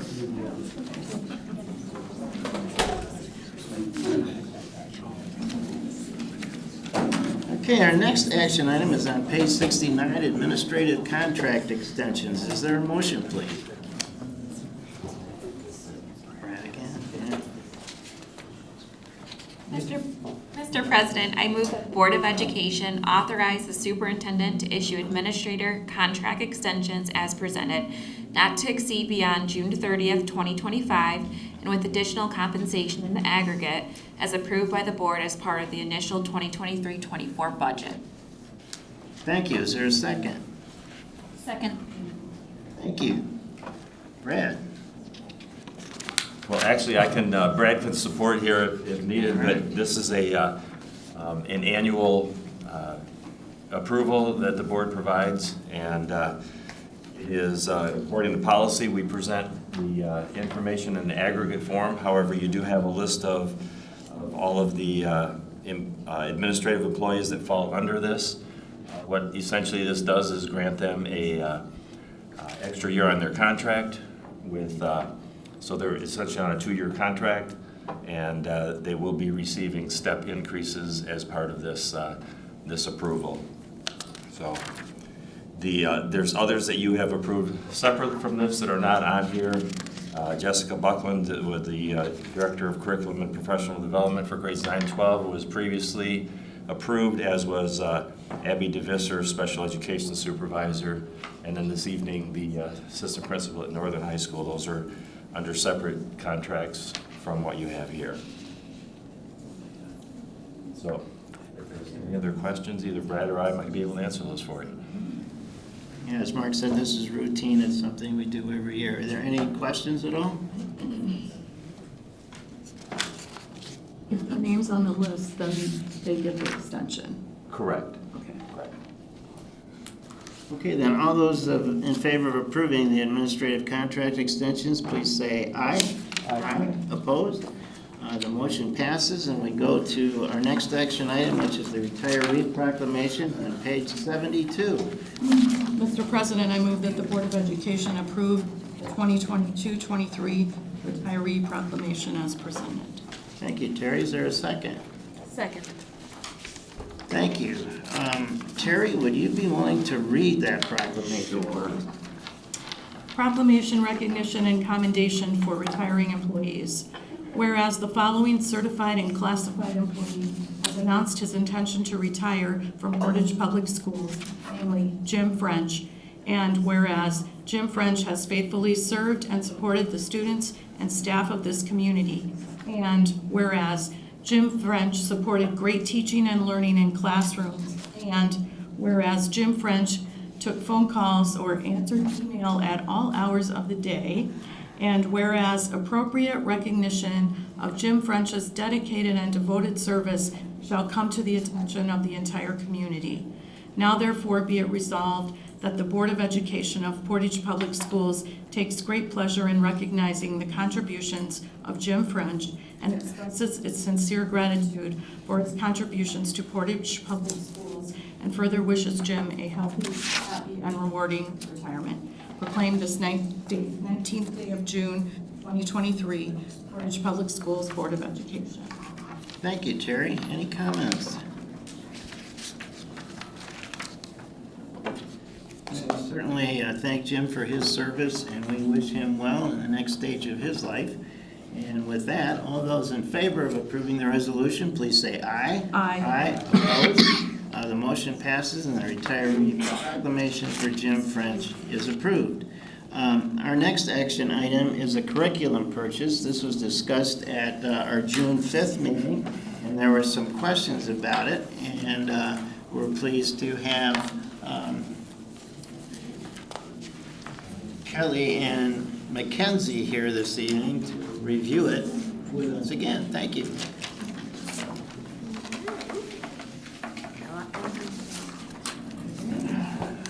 Good evening, Superintendent Beelang and Board of Trustees. We are here tonight to share with you some additional information on the specific materials we'd like to purchase for the upcoming 23-24 school year for ELA only. We just want you to remember that the recommendation contains not only the ELA, but the K-1 Science, AP Statistics, and IB text updates as well. But we would like to talk a little bit more about this work. During last week's summer curriculum work week, and this week, grade level teams came together to select our PPS units for implementation this fall.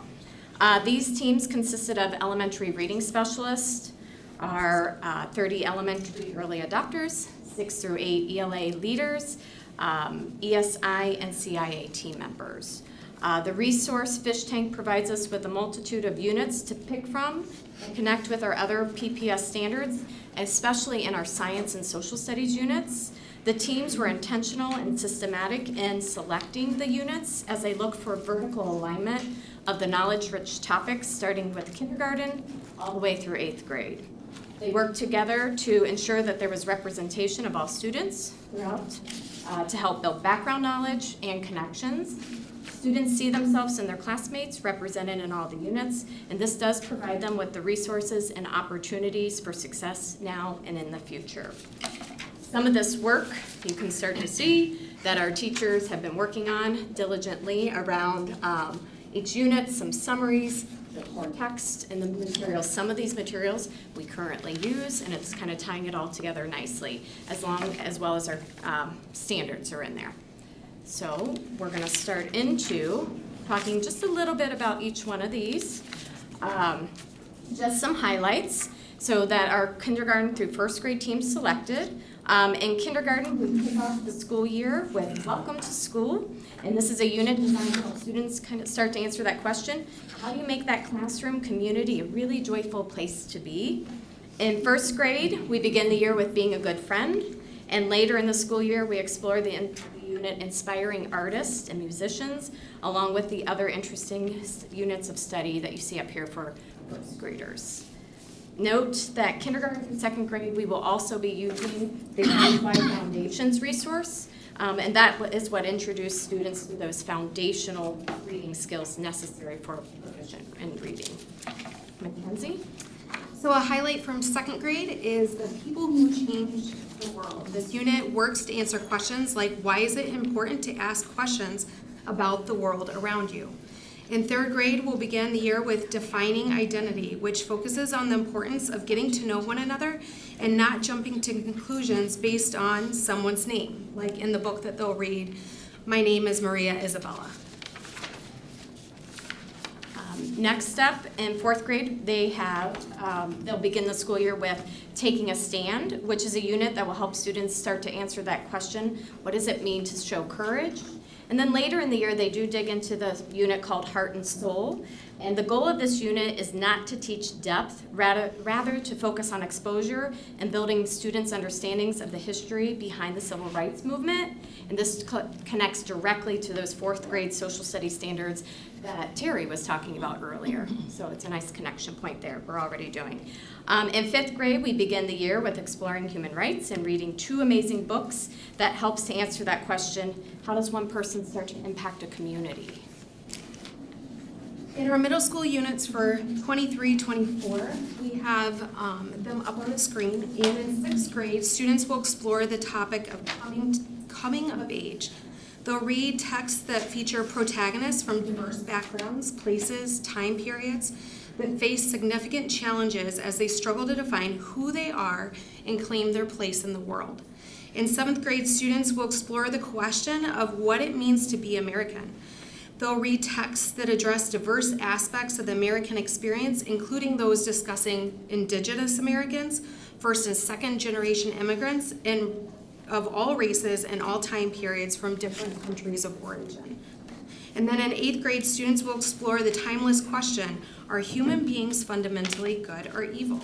They'll grapple with events of the 20th century and contemplate their power as young people to create the future that they would like to see. Now, one thing we did want to point out is give you a little more context on just the ELA purchase and what exactly comes with that. So you'll see up there the 3 different parts of this purchase. And really, we want to break it down and let you know, too, that as we've talked more and more with Fish Tank, they have offered to make a mini site for us that just contains the units that we will be using, and kind of it's easier to navigate then and have our own mini site with them. Tomorrow, we'll be meeting with the communications department to really solidify the communication plan for families this summer that will lead us to an end of this summer family discovery night, where families will be able to come in, view the materials, learn more about the instruction that goes with it, and then also learn about the opportunities they'll have for feedback this next school year. Now, we would just like to ask, are there any questions that you have at this time that we can help answer? So I'm going to speak on this one because I have kids in this age group. My kids are in a charter school now because they're not in Portage schools right now. Middle schools, that's where they're going to have to head, unfortunately, they have to go. And right now, if I had my kid in the 7th grade curriculum that's there on Fish Tank, how depressing is that?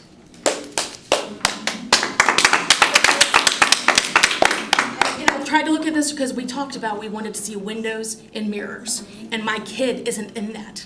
My kid won't see themselves based on my level of access, what I could see on there. My kid's not there. And I'm concerned that it's very, very skewed towards a certain student. I don't think I was really, really excited. I was so excited about, because we're learning the science of reading and we're going there with our kids, and I want that so much because we need it. This isn't the program for it.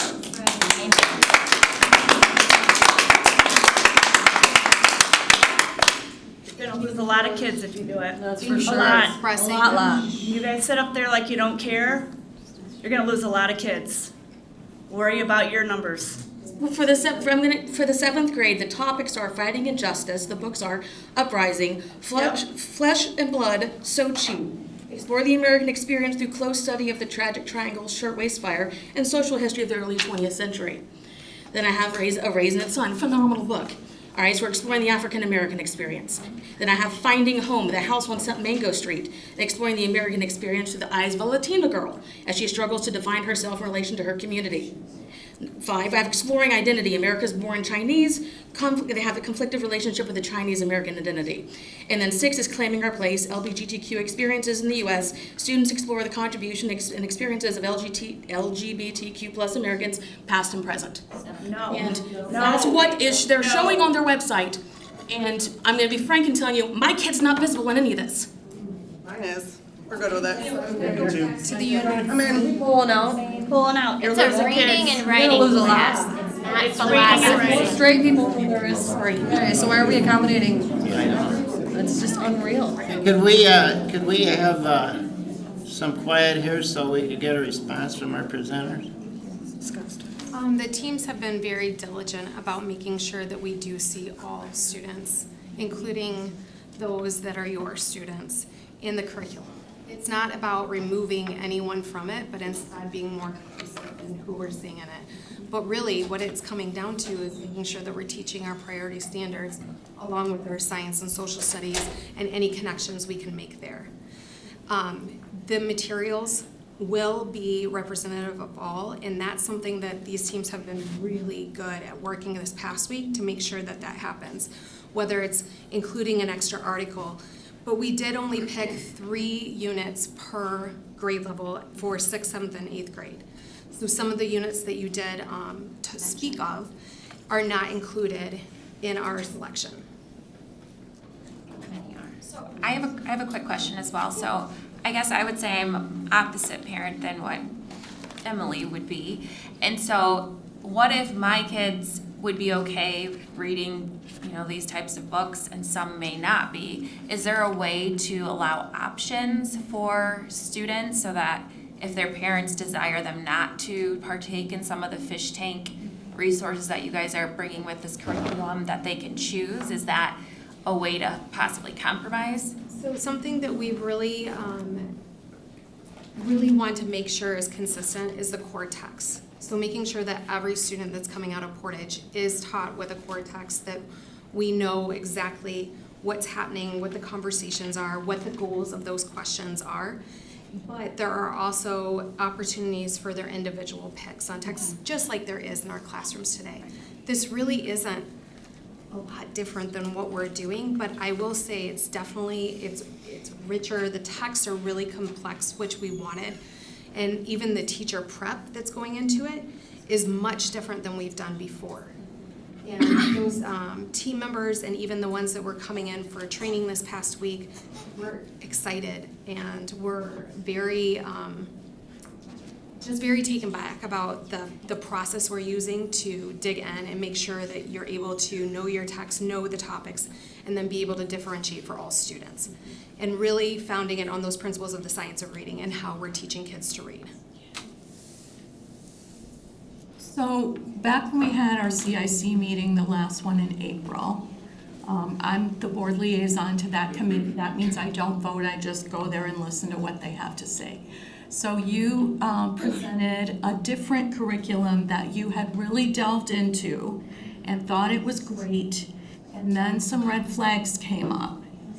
And so I asked a question about those red flags, if you remember, and you said to me there were some things that people were very uncomfortable with. Very uncomfortable the other way from this. I'm wondering, I don't want to put you on the spot, but can you maybe explain what some of those were so people have an idea where you've looked at other sources and what the fine line is that you're trying to walk here? I don't know if you can or you can't. I think so. Yeah, so really what was, there's a few different things that teachers came to us saying that they were very concerned about.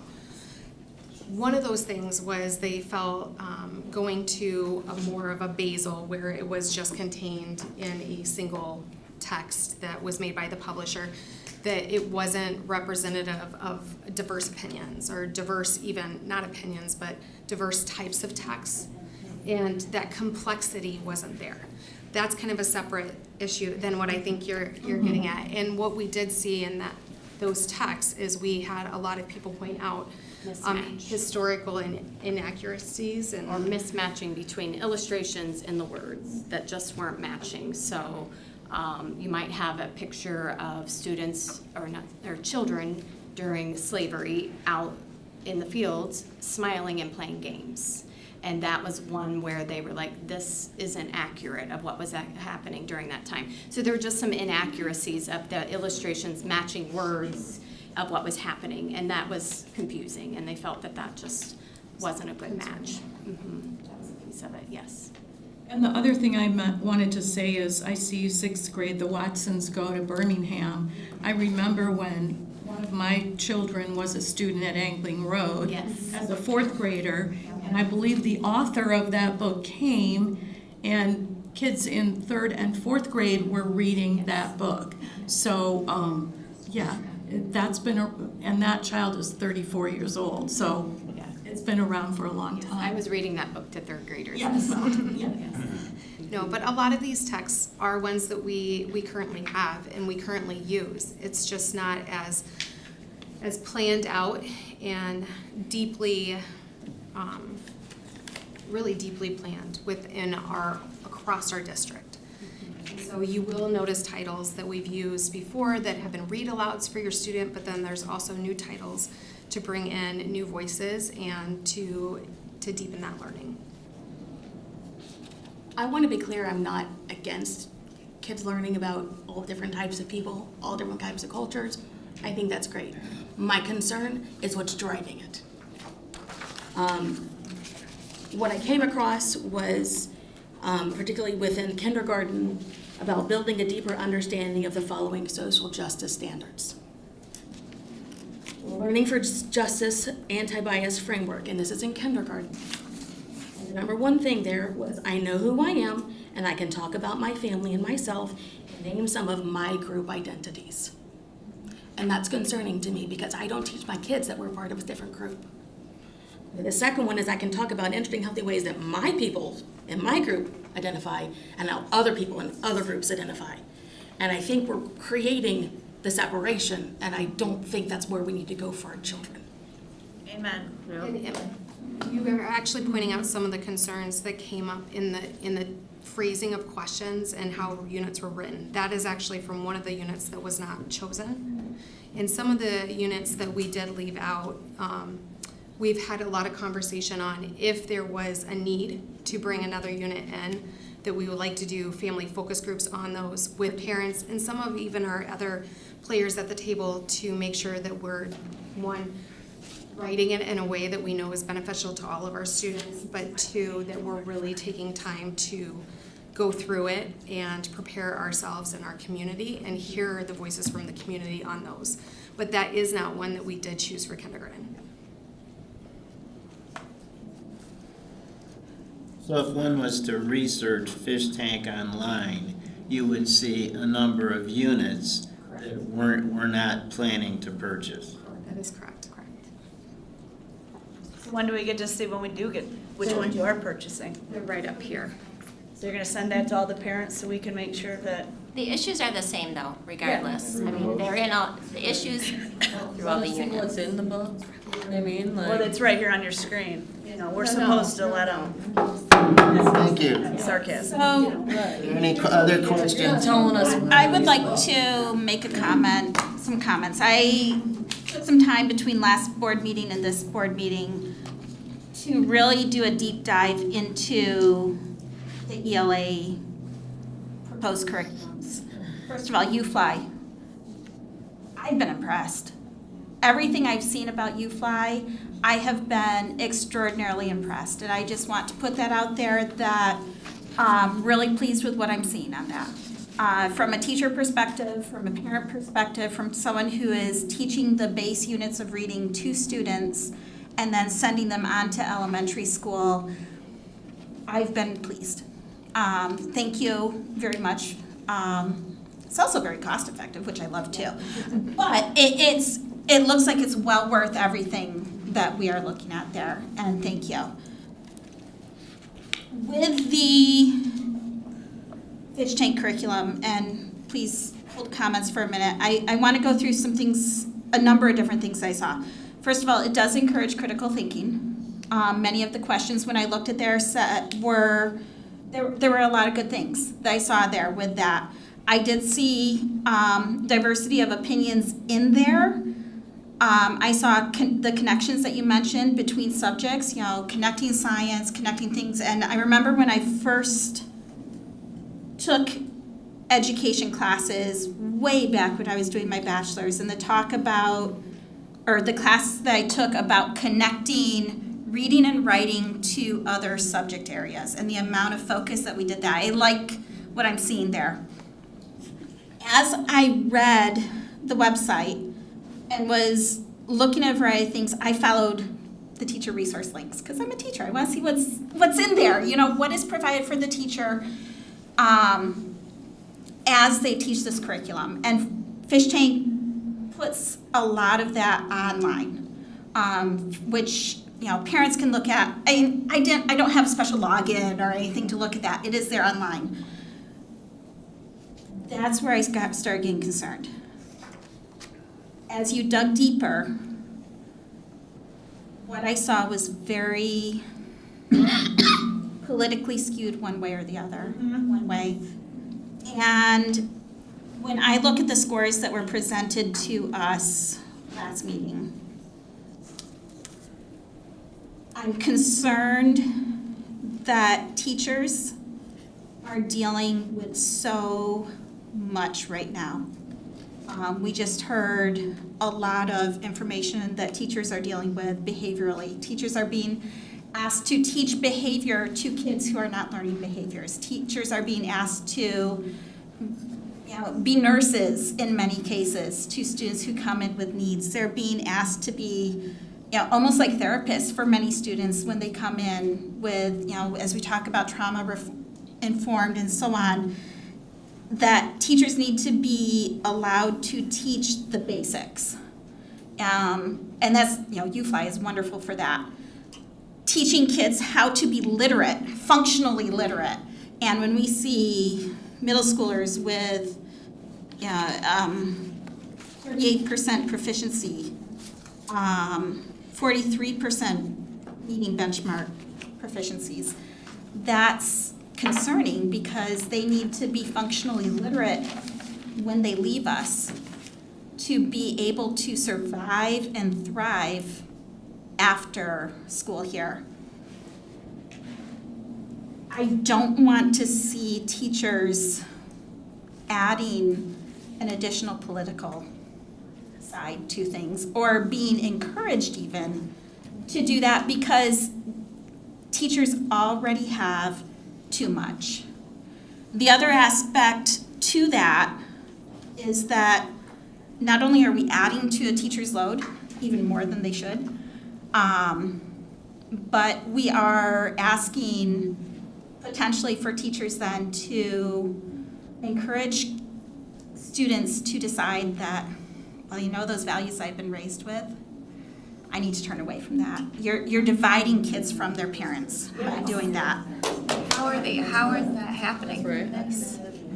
Even, I'm going to give Hours you at the school anyways. more minimal example that's not politically minded, but even if you have students who speak a different language at home, for example, when they come to education, the educational setting where they're speaking only English, many of them will say, I don't want to learn that other language. Now, when you have even more, when you add in a political side, now they're not just turning away from something that connects them to their heritage, they're turning away from connections, from relationship with their But no one's parent asking family. them to turn away from their values that they've learned from home. They're just providing them other resources to continue their education, to open them up to.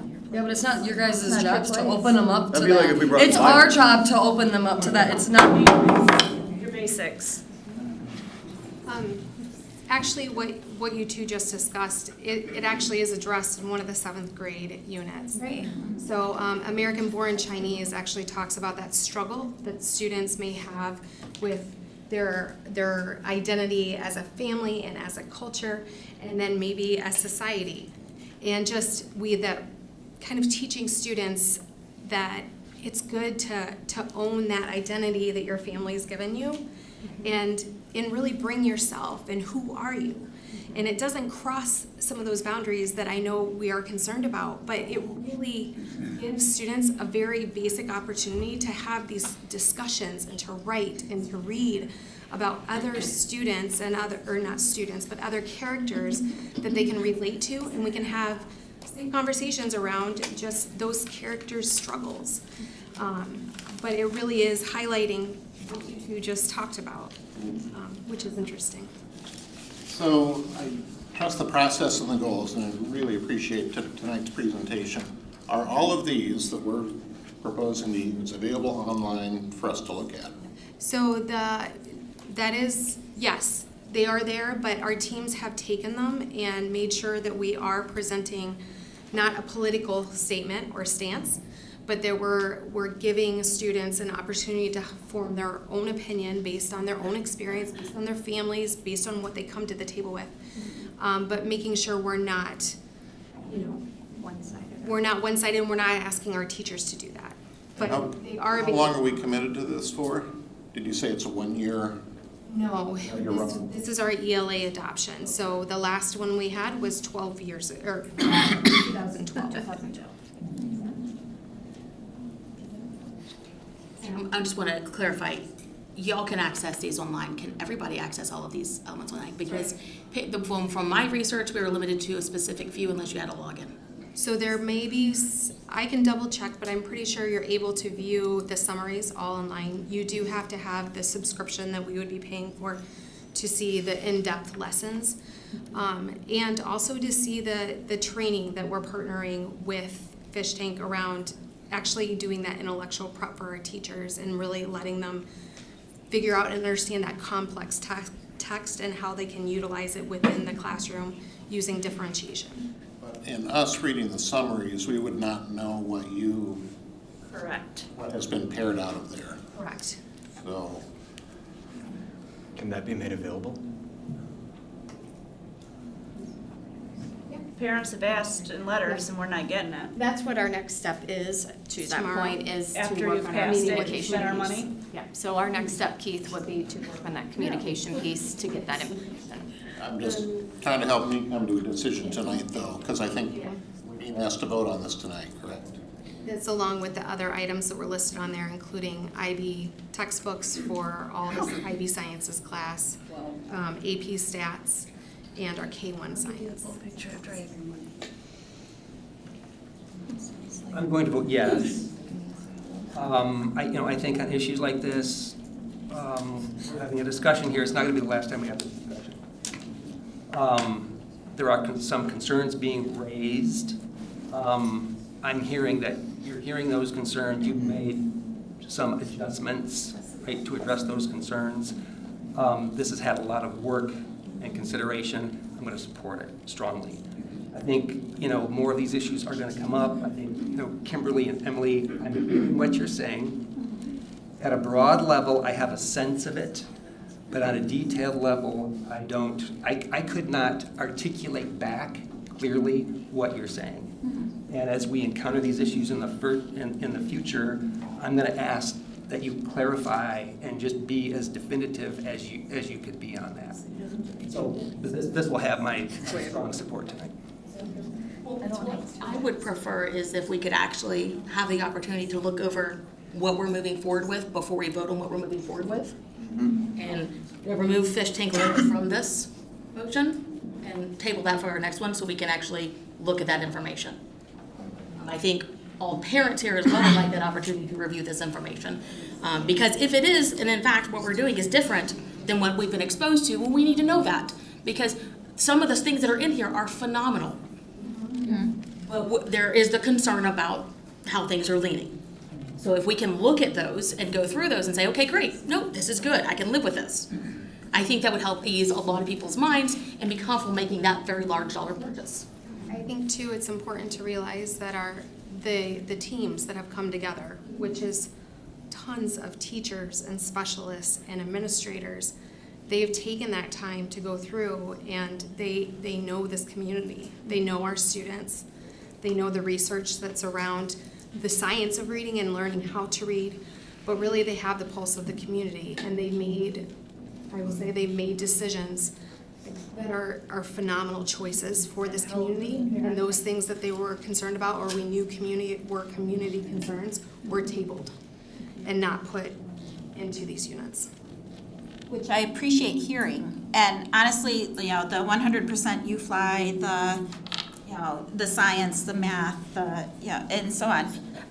For this particular curriculum, I would just like, now knowing that, I didn't know until yesterday, or just a couple days ago, honestly, that you were doing some units, and I didn't know until today which units you were choosing.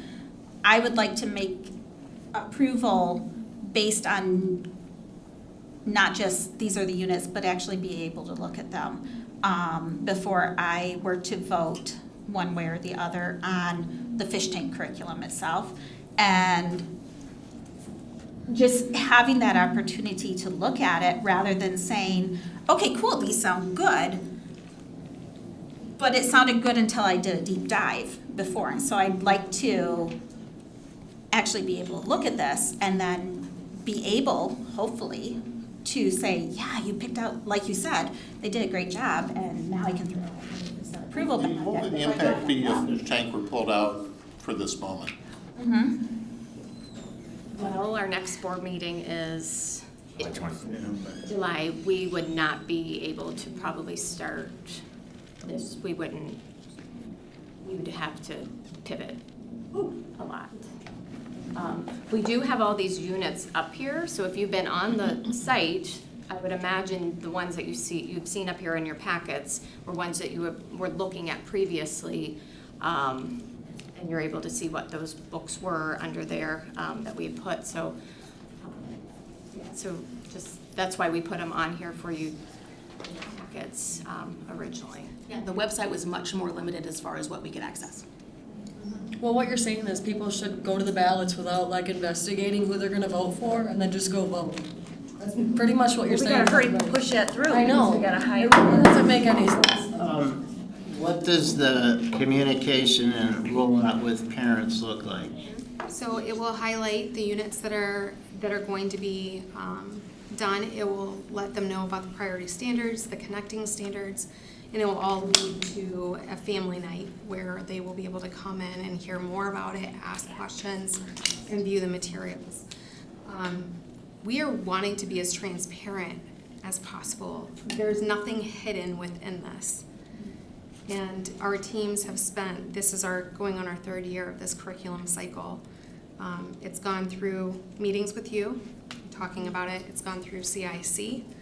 And in our teams that are doing it right now, it's a lot of teachers, a lot of administrators, a lot of reading specialists, and they're excited. Librarians. It really is the best next step for us. I know that there's concerns from the community and those that we have heard from. Those, actually the units that are concerning are not in these units.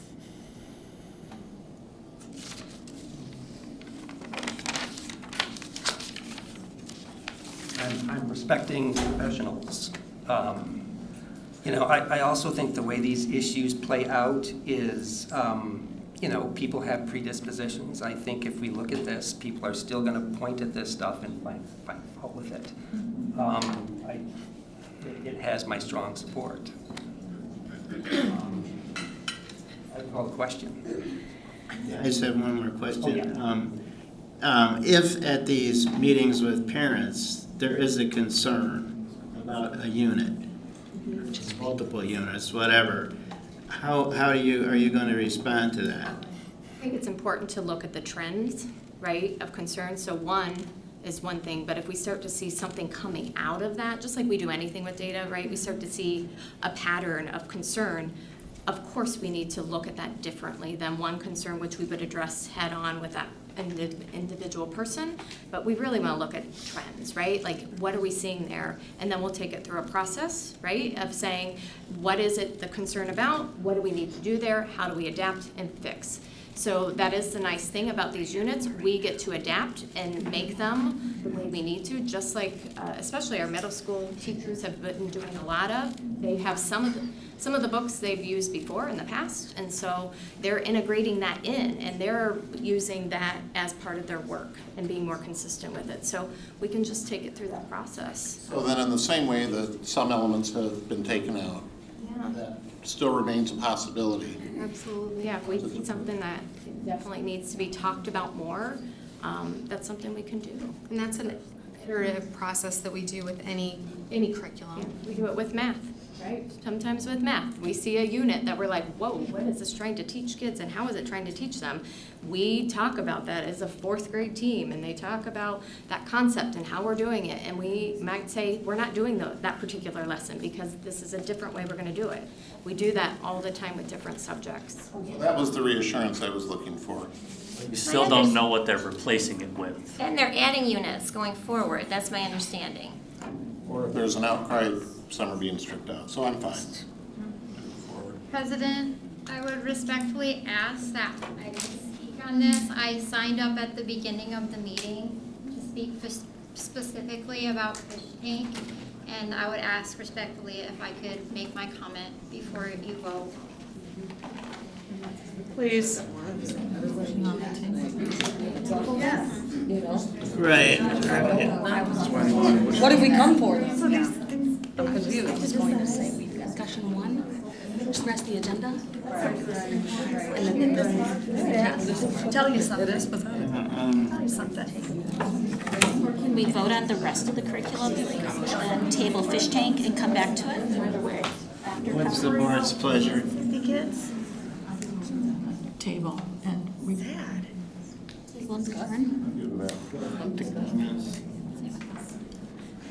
Or just finish the rest of the meeting and just table this portion?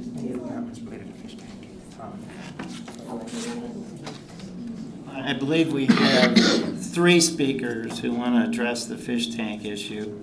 And our first speaker is Billy. Oh, Billy already spoke. So we have Katrina Schroeder, please.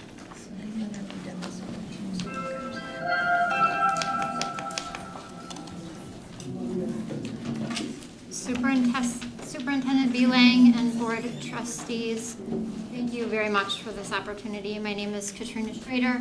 I live at 2016 Greenbrier Drive. I have 5 children enrolled at Portage Public Schools. I'm here to comment on fish tank ELA. For background, I have had in-person meeting with Mrs. Cognetti on April 27th. I have exchanged emails with Mrs. Wagner, and I had a face-to-face meeting with Dr. Kelly Jensinius and Dr. Mackenzie Sheehan on June 7th, prior to this meeting tonight.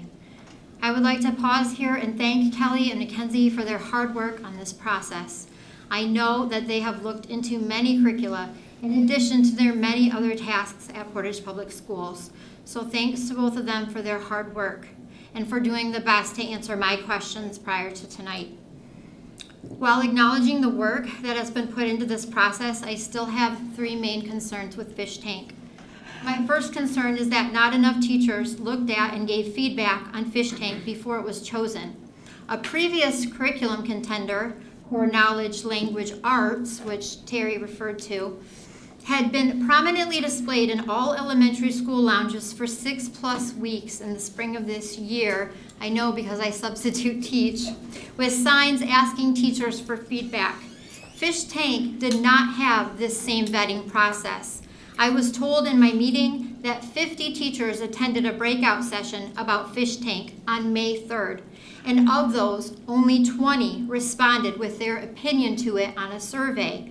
Outside of those 50 teachers, I don't believe that many of the other 100+ elementary teachers were even aware of fish tank at the time it was presented to the board on May 22nd, and that is troubling. My second concern is that fish tank is a very new company.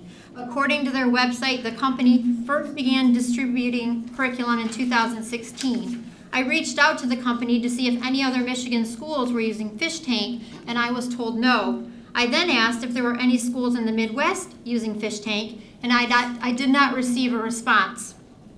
I have not been able to find data online, nor did I see data presented at the May 22nd board meeting that shows that fish tank actually helps kids learn to read and write well.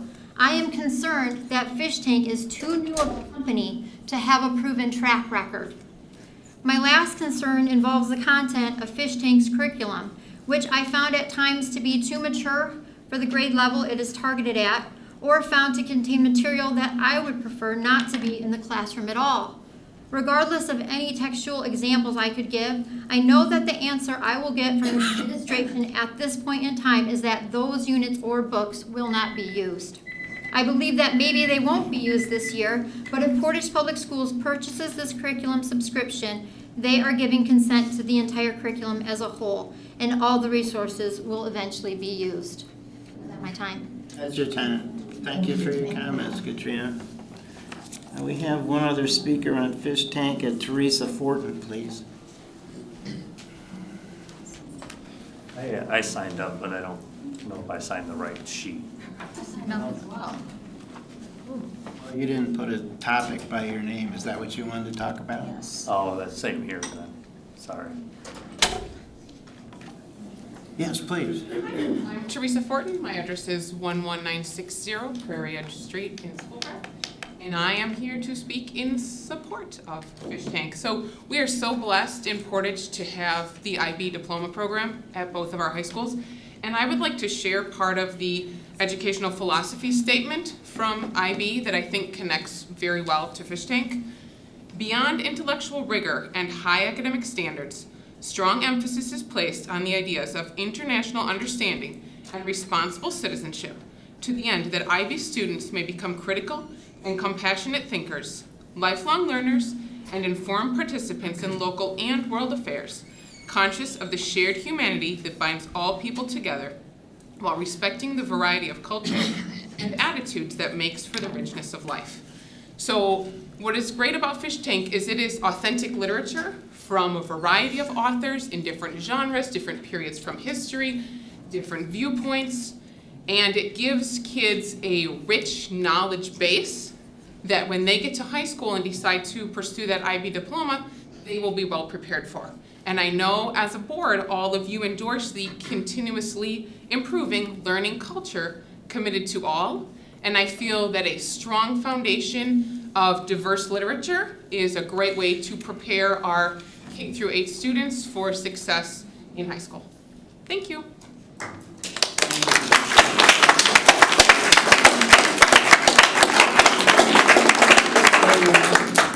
Sir, your name? Jason Wadsworth. Jason Wadsworth. Gotcha. Welcome. Thank you for having me. Live at 8035 Sprinkle. I'm here because I want Portage Public Schools to succeed, and I appreciate all of you guys and the work and the extra time you put in doing this. I have 2 students here in the district. I would hope that you would consider tabling this issue for further, for your own further benefit, or so you can look into it a little further. I just discovered this like a day ago, and it was enough to get me to come here and want to say something. So I'm someone who decided to forego the Kalamazoo Promise because of the reputation of Portage Public Schools. And I never regretted that decision. My son's getting close to graduation, but and it's tough figuring out how you're going to pay for college, but never regretted it until the DIE stuff came onto the scene. And you know, the root word of diversity is divide. And currently our country, our society, everybody's divided. And everyone's trying to divide themselves into some group or some identity. And it's only after you divide yourself into your group or your identity that you might be included into somebody else's group or identity. This isn't conducive to creating community, let alone a successful one. This entire culture shift is enough to make me consider all my options when it comes to my kids' education. Some of the teachers' resource articles that I found were kind of disturbing. Power of the Vote, Lifting the Veil of White Supremacy from the Okie Massacre to January 6th. Gender affirming care, what is it and why is it necessary? I don't think it's necessary at certain levels. You know, Roe v. Wade, what can educators do about it? While we feel overwhelmed, social justice education, they have expert suggestions for that. All these things, like I said, were enough to make me come here and stand up in front of all you people and shake a little bit and be a little nervous. But again, I just hope, my prayer is that you will turn the ship and sail in a different direction, because this whole identity politics and cultural division and setting up ourselves into little groups isn't conducive to building the community that I came to Portage to take part in. Thank you very much.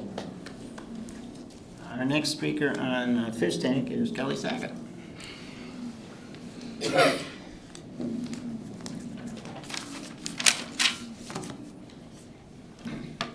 The Fish Tank ELA curriculum, students build knowledge, develop social emotional skills, and internalize relevant vocabulary through thoughtfully selected text that increase in complexity over time.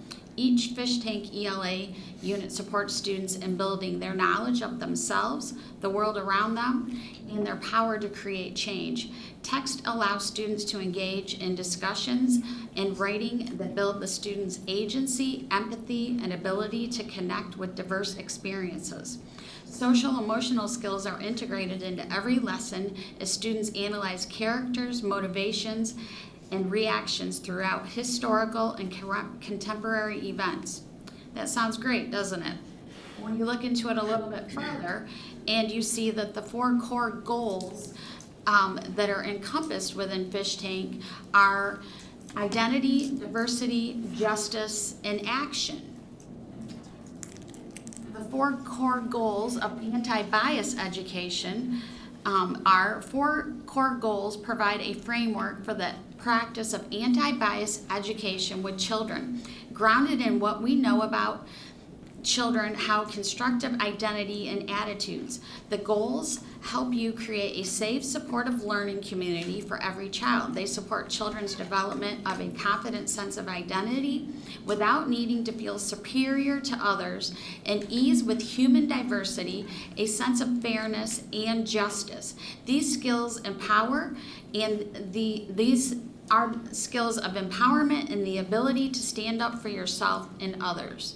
So I'm questioning, are we teaching our children to be student justice warriors within the school, or are we actually teaching them? When I look at some of the standards that are set forth by Learning Justice, which are outlined in identity and diversity of 2 main goals of instruction, emphasizing on the importance of addressing social justice standards in the classroom.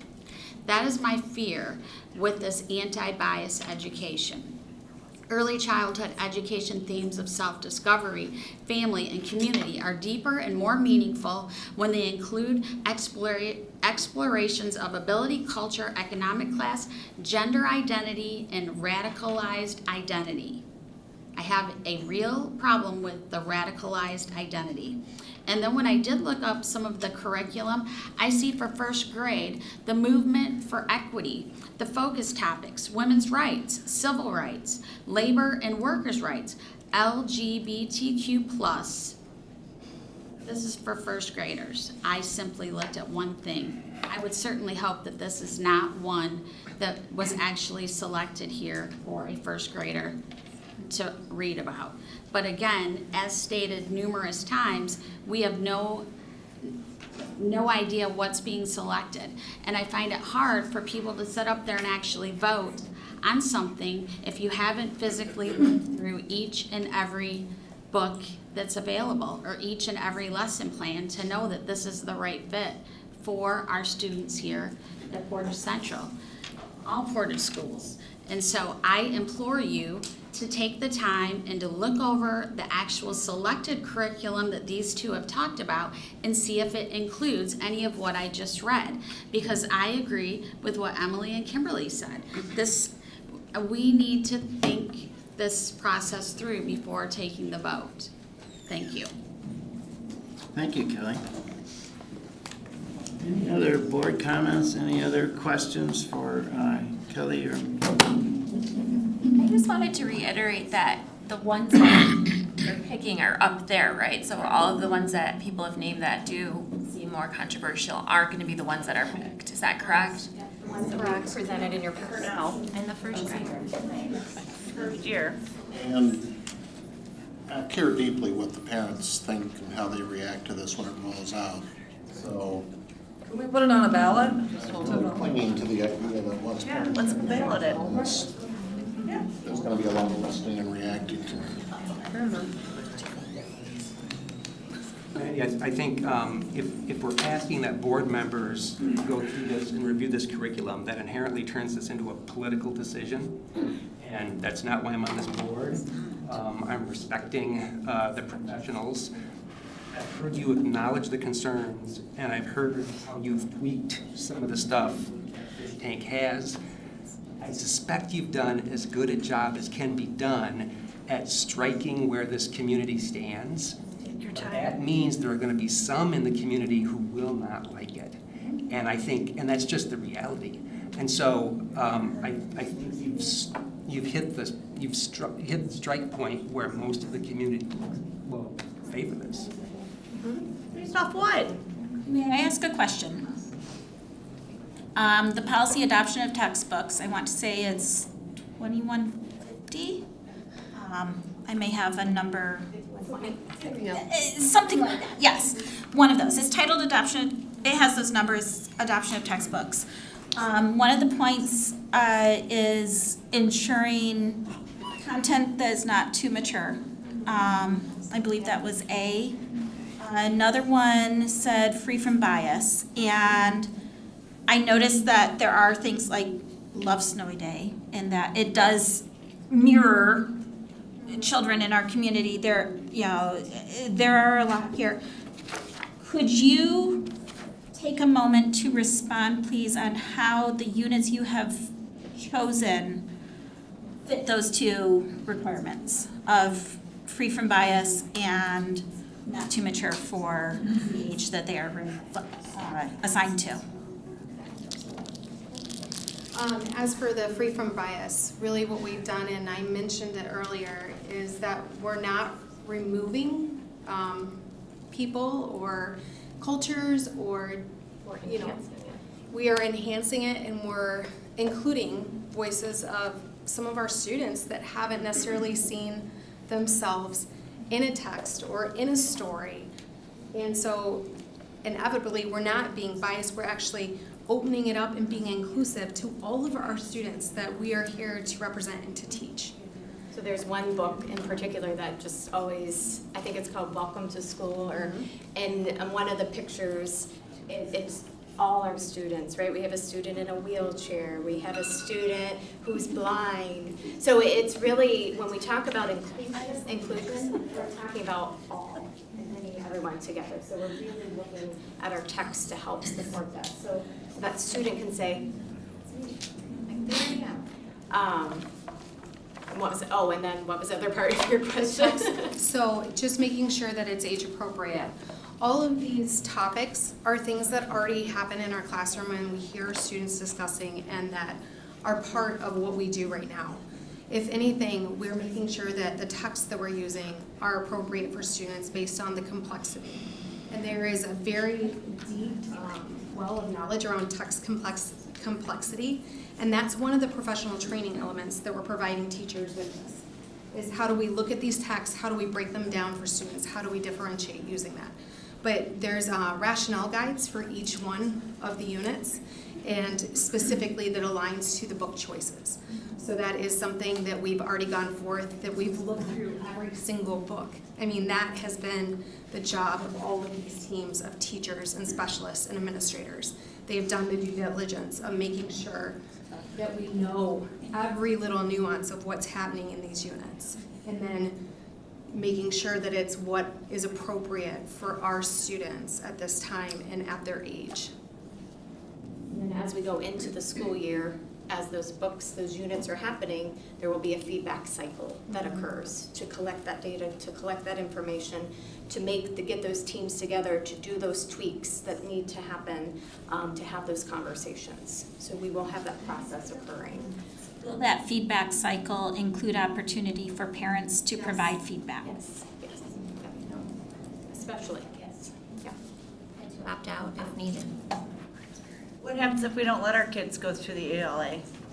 They go to the Portage Public Schools, but I'm not allowing them to do the fish tank. Any other questions for Kelly or Mackenzie?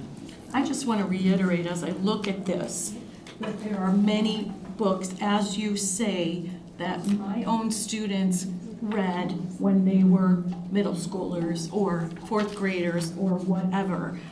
And like you said, there wasn't a connectivity to a theme or to mirror what they're studying in social studies, but I see that here. And so I appreciate that connectivity that exists with this. So, and that's something we've been very excited about, is how the standards in social studies are Michigan standards, that they actually connect with what they're reading and engaging in. And so those topics are very intentional because we have standards we have to meet for it. I appreciate so much all the work that's gone into this. And I apologize that I'm throwing a wrench into everything. I hate doing that.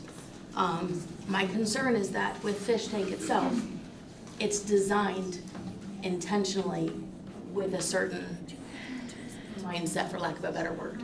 And so I am uncomfortable because I haven't looked at it, because everything else I was able, in there looking at, everything else, even some of the ones that y'all have chosen, I had concerns. And so without being able to look at it, and I'm not saying I don't trust you, but I don't trust Fish Tank. They're new, and based on what they have out there, it's concerning. It's concerning enough that I'm actually speaking about it. That says something. And I personally don't feel comfortable moving forward with it myself without being able to look at it. I want to be able to be sure that we're doing what's best for all of our students. All of our students. And I'm not sure this is it. It might be. They may have chosen the perfect thing. And I would love to be able to get my stamp and say, yes, this is what we want. I can't yet because I don't have the information. I don't have it in front of me, and I want to be able to see it. Thank you. I'd like to add one point, Terry.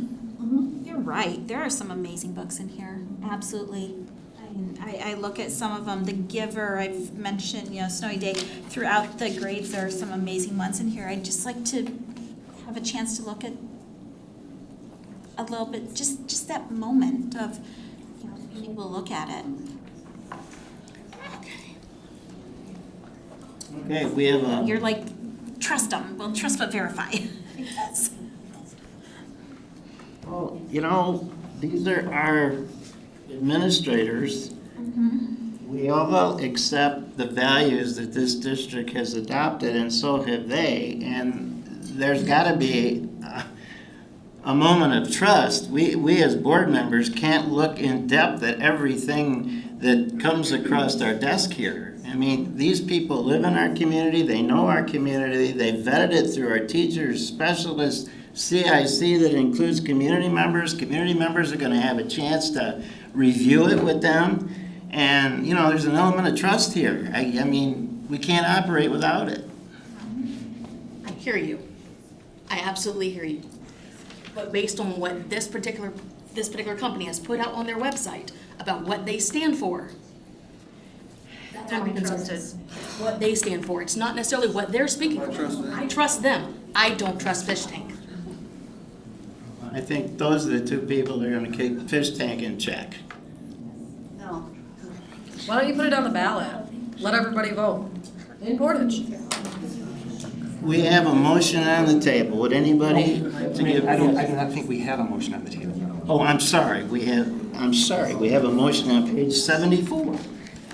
Yes. Mr. President, I move that the Board of Education approve the purchase of the 2023-24 school year curriculum materials for kindergarten through 12th grade, new curriculum adoptions and text versions updated as presented.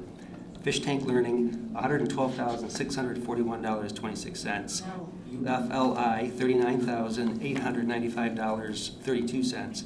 Great Minds PhD, $82,664.01. Big Ideas Mathematics, $122,160. Advanced Placement Statistics, $22,880.47. And International Baccalaureate Biology, Physics, and Chemistry, $23,166, for a total purchase of $403,407.06. The funding source for the purchase will be the 2023-24 general fund budget, with selected ELA resources being funded through ESSER 3. Mr. President, I move that we amend this motion to exclude Fish Tank. I second the motion. Which one? I second Bo's motion. I have an amendment. I made an amendment first, sorry. So I move that we amend his motion to exclude Fish Tank, but move forward with everything else. I second that. So now we have to vote on the amendment. And everybody's aware of what this does to their program to implement this. Everybody's aware of that. I am aware. I would also think that if we can provide this information, we could do a special meeting to quickly approve that. Small point of order. The motion had not been seconded yet, so your motion is slightly premature. I second your motion. You can amend it. Okay. I amend that we proceed with this motion with the exclusion of Fish Tank until we can see the materials and have a special meeting and decide whether or not we're going to move forward. And we have a second. And Mr., if we open for discussion? Sure. And Mr. President, I will be voting no on this amendment because it would turn this into a political process, not on this board. You can look at it both ways. I trust professional expertise. You've already spoken numerous times.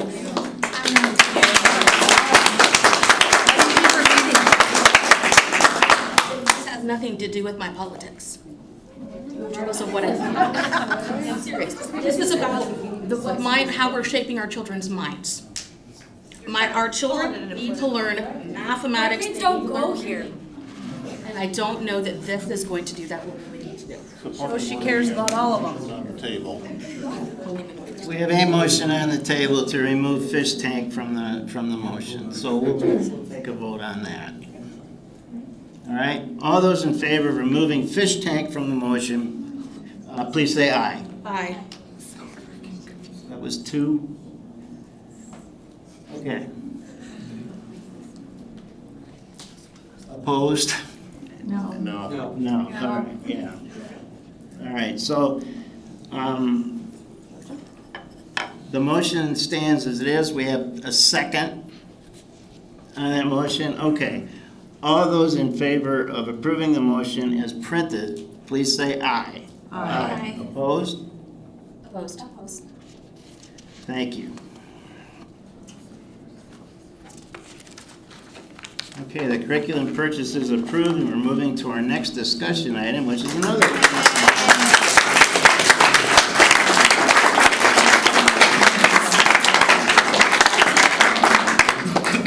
Mr. President, may I say something real quickly? I Sure. appreciate the opportunity for discussion between board members, and thank you very much to everybody for being open to discussion. Thank you.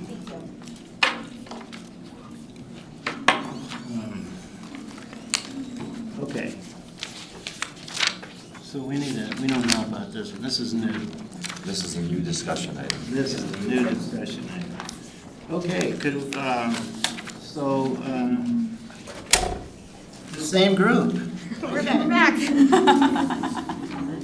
Superintendent Beeling and Board of Trustees, tonight we bring you an annual expenditure recommendation to approve for the purchase of the 2023-24 school year curriculum materials, kindergarten through 12th grade. This includes replacement materials, enrollment increases, intervention materials, and consumable texts. So unlike our other one, this is our typical materials that we would purchase at this time versus our new adoptions that we just brought to you. The total is not to exceed $414,488. The funding source for these materials will be the general fund budget with selected materials and resources being funded through grants. Do you have any questions for us at this point?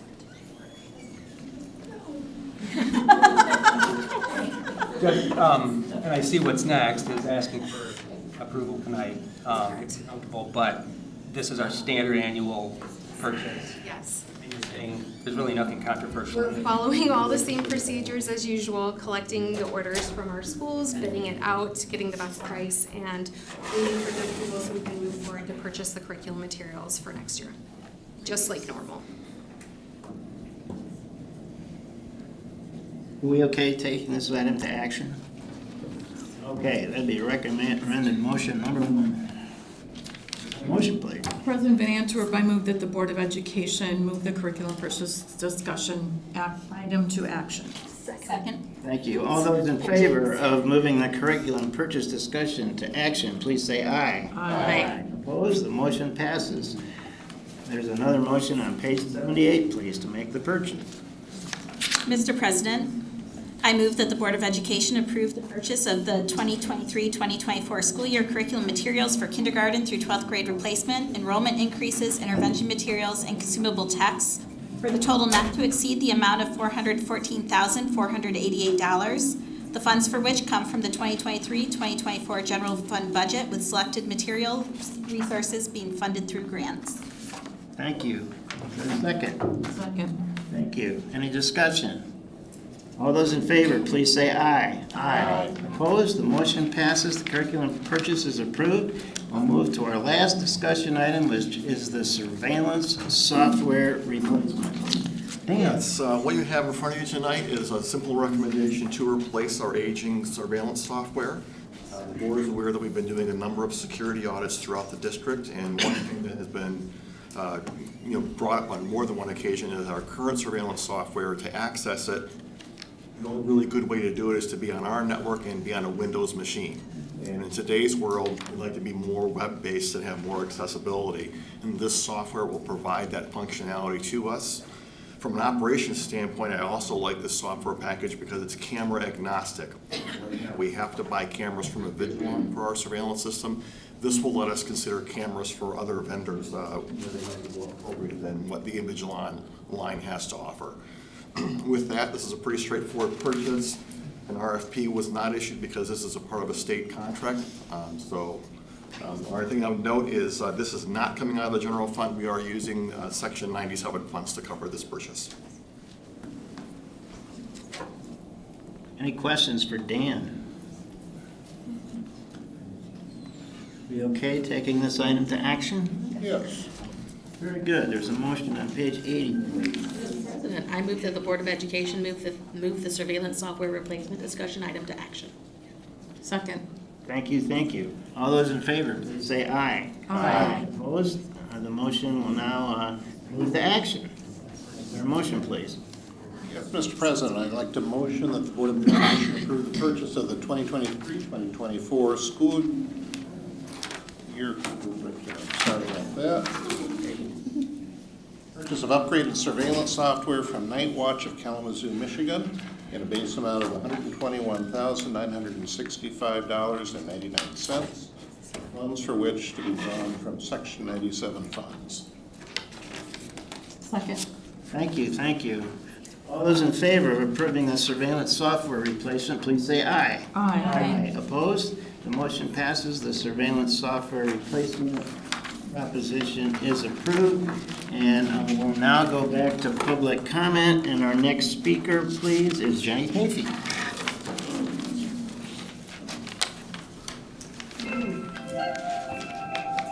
Hi, my name is Jenny Tafey. My address is 2681 Eagle Harbor Avenue. And I just want to start by saying that I really wish that you had taken the time to listen to everyone's comments tonight regarding Engling Road School before making your vote. I just think that it's unfortunate that you weren't able to hear everything that people have to say. There's a lot of people here tonight that had many different testimony that wanted to be shared. And I know that the vote passed, that it looks as though contracts have been renewed, and I just feel badly for my former colleagues. I am a recent retiree from Portage Public Schools. I taught for Portage for 25 years. I did not teach at Engling Road School, but my kids were students at Engling Road School. They were there from 2001 to 2009. And it was under different leadership at the time, and I can say truthfully that my kids had a wonderful experience at Engling Road. I mean, wonderful memories, fantastic teachers, many of whom are here tonight. And it makes me extremely sad to hear their stories. And I think that one of the things that we need to address as a school district, and just as every school district in this country, is we have a mental health crisis in our buildings. And we need to get more support. And it needs to happen for not only our students, it needs to happen for these teachers that are here tonight feeling completely defeated, feeling like they've tried to go through the proper channels to get help, and it hasn't worked. And it just makes me really sad that we've landed here, because I know so many of you, and I respect so many of you, and I know it was hard for you to get up here tonight and talk and share your testimony. So I'm going to read a parent letter here that's from a parent that couldn't be here tonight. I'll get through it as fast as I can, but I felt strongly about sharing my own experience at Engling Road, and I hope that you guys really, you've got your work cut out for you. I really truly hope that moving forward that you are going to find ways to help find solutions for this staff in particular. This is from Sarah Trainer, who was unable to attend tonight's meeting. She is a parent at Angling Road. Good evening, I'm writing this in support of the staff at Angling Road Elementary and because of my personal experiences at Angling Road this year. This was our first year at Angling Road with our kindergartner. Within a few months of school starting, I began to feel this building wasn't a good fit for us. It wasn't because of the teacher, but because of the principal. I noticed that our building didn't do events and activities that other elementary buildings did. I noticed that there were no opportunities for parent involvement or volunteers like the other buildings. I noticed we didn't receive regular communication from our principal like other buildings did. There is a major lack of communication and sense of community at Angling Road. I reached out to the principal via email in January asking questions and expressing my concerns. After 2 weeks, I hadn't gotten a response and sent a follow-up email. I only received contact from the principal once my request to leave the building came across her desk in March, 3 months after sending my original email. Can I continue or? We don't think it's right, so you can continue. Yeah, I don't think it's right. I tack up here. I do understand that she was out of the building for an extended period of time this year. I only know this from talking to other families. Not once in her extended absence from the building did she communicate with families saying she was going to be gone, how long she was going to be gone, or who would be in charge. If the families of the school she was running didn't know what was going on, I assume the staff didn't either.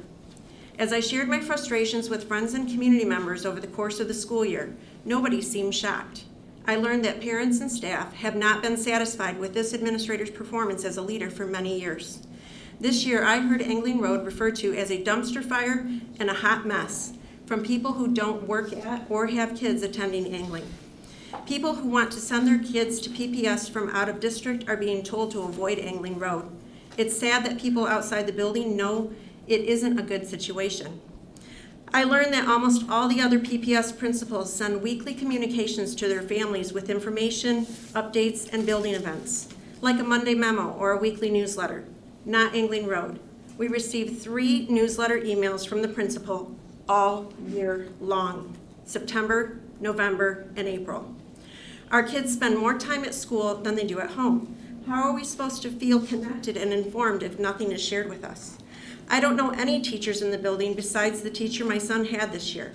Not because I didn't care or want to be involved, but because we as families weren't communicated with from our principal and we weren't allowed in the building. Does this sound like a school you want to send your kids to? Because I sure don't.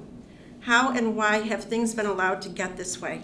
Why are parents and staff who speak out not being listened to? Has anyone looked into the staff turnover rate at Angling Road in the last few years? It sounds like many have left or are trying to get out, and I can't blame them.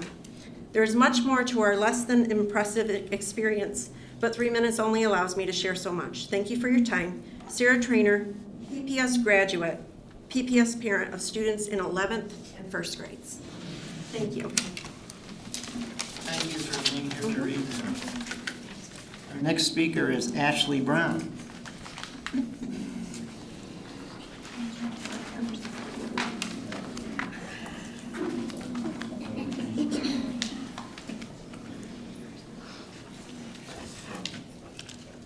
My name is Ashley Brown. My address is 922 Minor Avenue.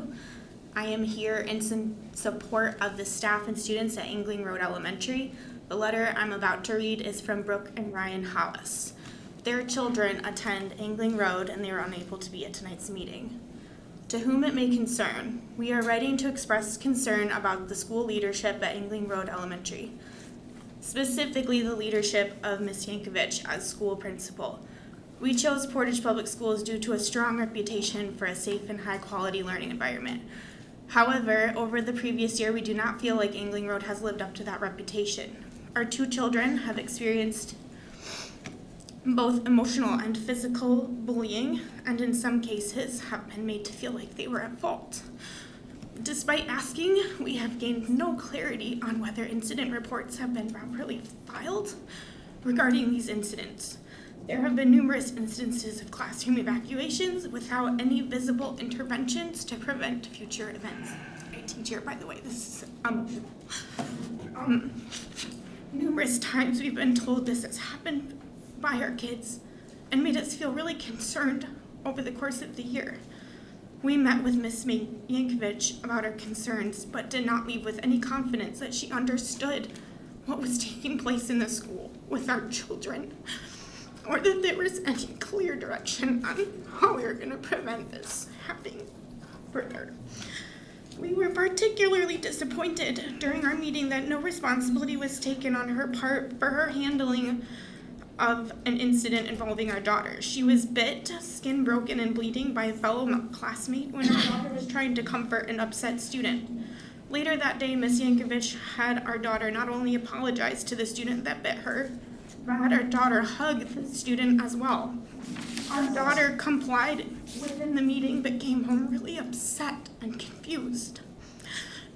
During our meeting, Ms. Yankovic skirted around telling us whether an incident report had been documented and actually was under the impression that our daughter had been in some way or in some sort of dispute. Her lack of awareness and lack of ability to say she handled the situation poorly is completely inexcusable. It has not left us with any confidence in her leadership. While we do appreciate the difficulties of the post-COVID educational environment, we feel that these and other numerous concerns we have had were not adequately addressed throughout the year. It is our feeling that Angling Road could benefit from a change of leadership, help us restore our once substantial confidence in both Angling Road and Portage Public Schools. Sincerely, Ryan and Brooke Callas. Thank you, Ashley. Our next speaker is Brendan Brown. Welcome. Thank you.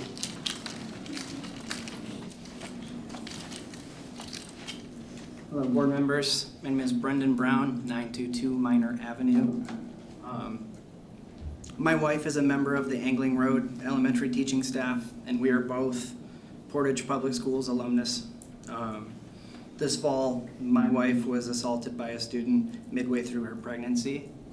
And as a third party, I'm unaware of the specifics. However, I understand the circumstances did not match the severity of the behavior.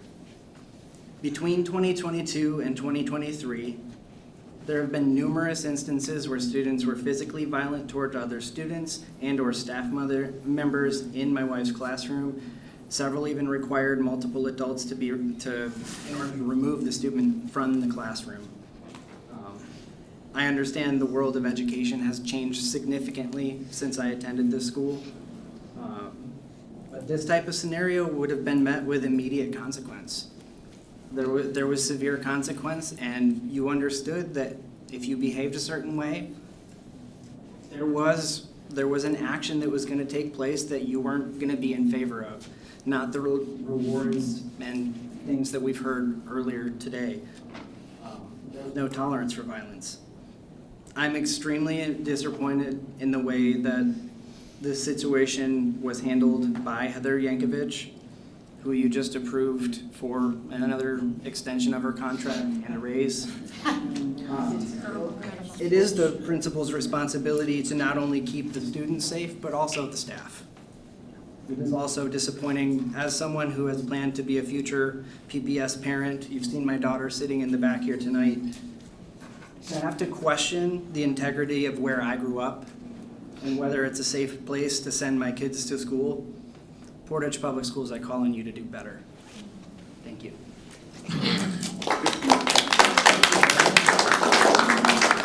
Our next speaker is Carl and Daniel Morrison.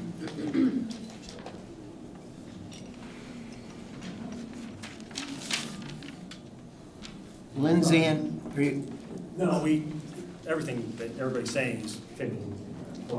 Okay, well, thank you for staying. So we have Lindsay and Jeff Robinson.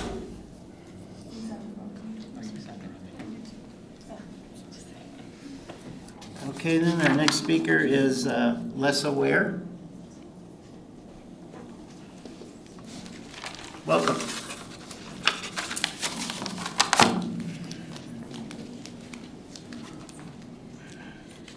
Hello, my name is Lisa Ward. I live at 2105 5 Eckner Drive. I'm anxious about speaking, but feel as though it is time I made my voice heard, as my children, as well as all of the Angling Road children, deserve better. I have been a parent to an Angling Road student every year since 2006. The only exception to that was the 2021 school year, where we opted to pull our 2 youngest from the district to homeschool. Through those years at Angling, things have changed, sadly not for the better. My experience with Heather Yankovic and lack of support hit an extreme low as early as 2014. She would make unnecessary comments, and there were instances in which she would unexpectedly sit in on my conferences. She claimed it was to offer support, but it wasn't. It was a form of intimidation and an attempt to silence me. It has been a very difficult time throughout the years, knowing how terrible she made our family feel during the most traumatic time of our lives. I've mostly kept quiet about my frustration and difficulties with Heather Yankovic. I hoped better for others and thought maybe we had just been unfortunate to experience her the way that we had. This doesn't seem to be the case.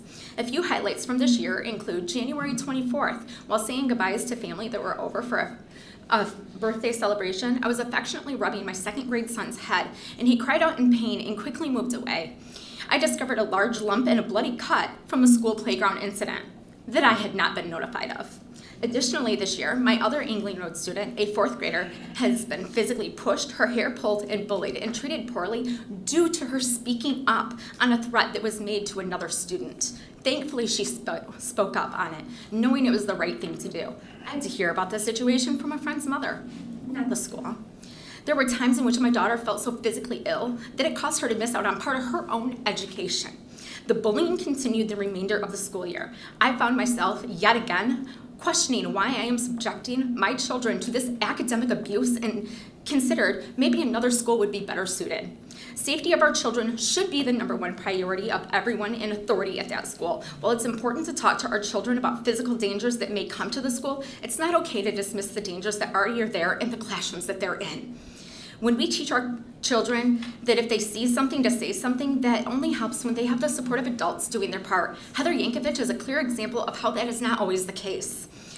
These issues need to be addressed now. They've already been ignored for far too long. The consistent frustration only grows, and these children, our children, will only continue to go to school in the years to come. These issues are going to continue in middle school and high school years.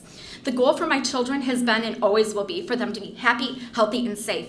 Our children deserve better, and it is up to the adults to make that happen for them. The first step in doing so would be to remove Heather Yankovic so she's no longer in authority at Angling Road Elementary. Thank you.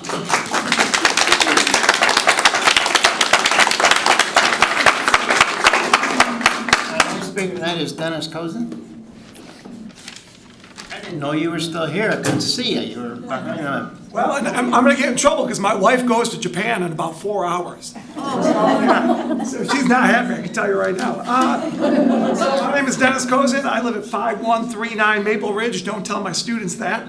I'm the band director at West Middle School. My wife and I have 2 boys at Mooresbridge Elementary. And my oldest is going to be at WMS next fall. My wife teaches at Northern High School, and I'm also a building representative for the Portage Education Association at WMS. I'm here tonight for 2 reasons. Number 1, to stand with all of our friends and colleagues at Angling Road. Board, I could tell you it's not this way everywhere. Mooresbridge is a great school, and every school should be like Mooresbridge. But I am here tonight mainly to share my concerns of many of my West Middle School colleagues regarding the custodial work or lack of being done at WMS and most likely throughout the district. For the past decade or so, Portage Public Schools has contracted all second shift custodial work to a company called Grand Rapids Building Services. I believe they were mentioned earlier tonight, and we re-upped their contract, unfortunately. Presumably, this was done to save money during the Great Recession. Prior to entering into a contract with GRBS, all second shift custodians were PPS employees. As a result of the original contract and subsequent renewals with GRBS, the quality and care of our buildings has rapidly deteriorated. This is not a criticism of our first shift custodian at West, Robert Frank. Robert does amazing work and truly cares about the building, staff, and students. However, he cannot do it alone. My band room, was swept only 2 times this spring. both on May 12th and June 8th, and I did it both times. The floor has not been mopped for months. In fact, it wasn't mopped until about June 8th or 9th. The trash in our building is usually left in garbage cans, and when it is empty, the liners are not replaced.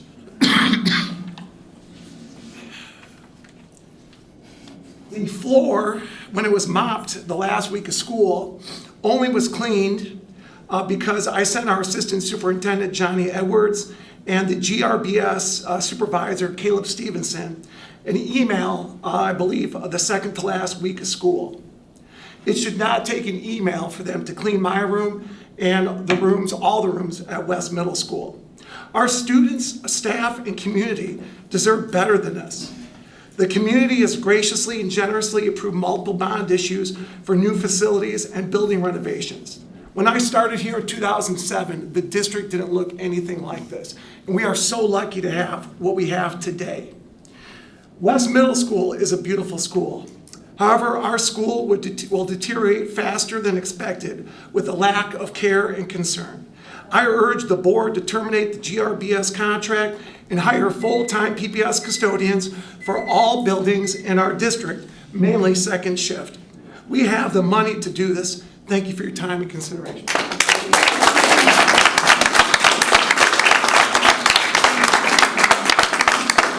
That ends our public comment for this evening. I'd like to thank everybody for taking time out of your schedules to be here tonight, and appreciate your heartfelt comments about the issues that were brought up here this evening.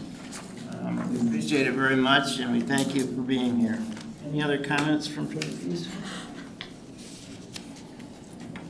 Okay. And the next thing on our agenda is to go into closed session to discuss collective bargaining strategy. There's a motion on page 86. I move the Board of Education strategy. I remember the open meeting. Hey, I remember you. I'm like, look at you. Got a motion second to go into session. We need Terry. Couldn't you hear?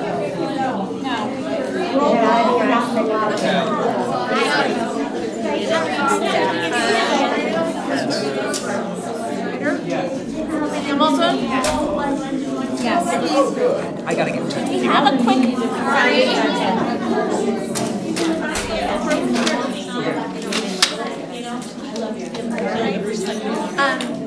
I'm gonna rules of streaming. I just asked. I'm like, yes.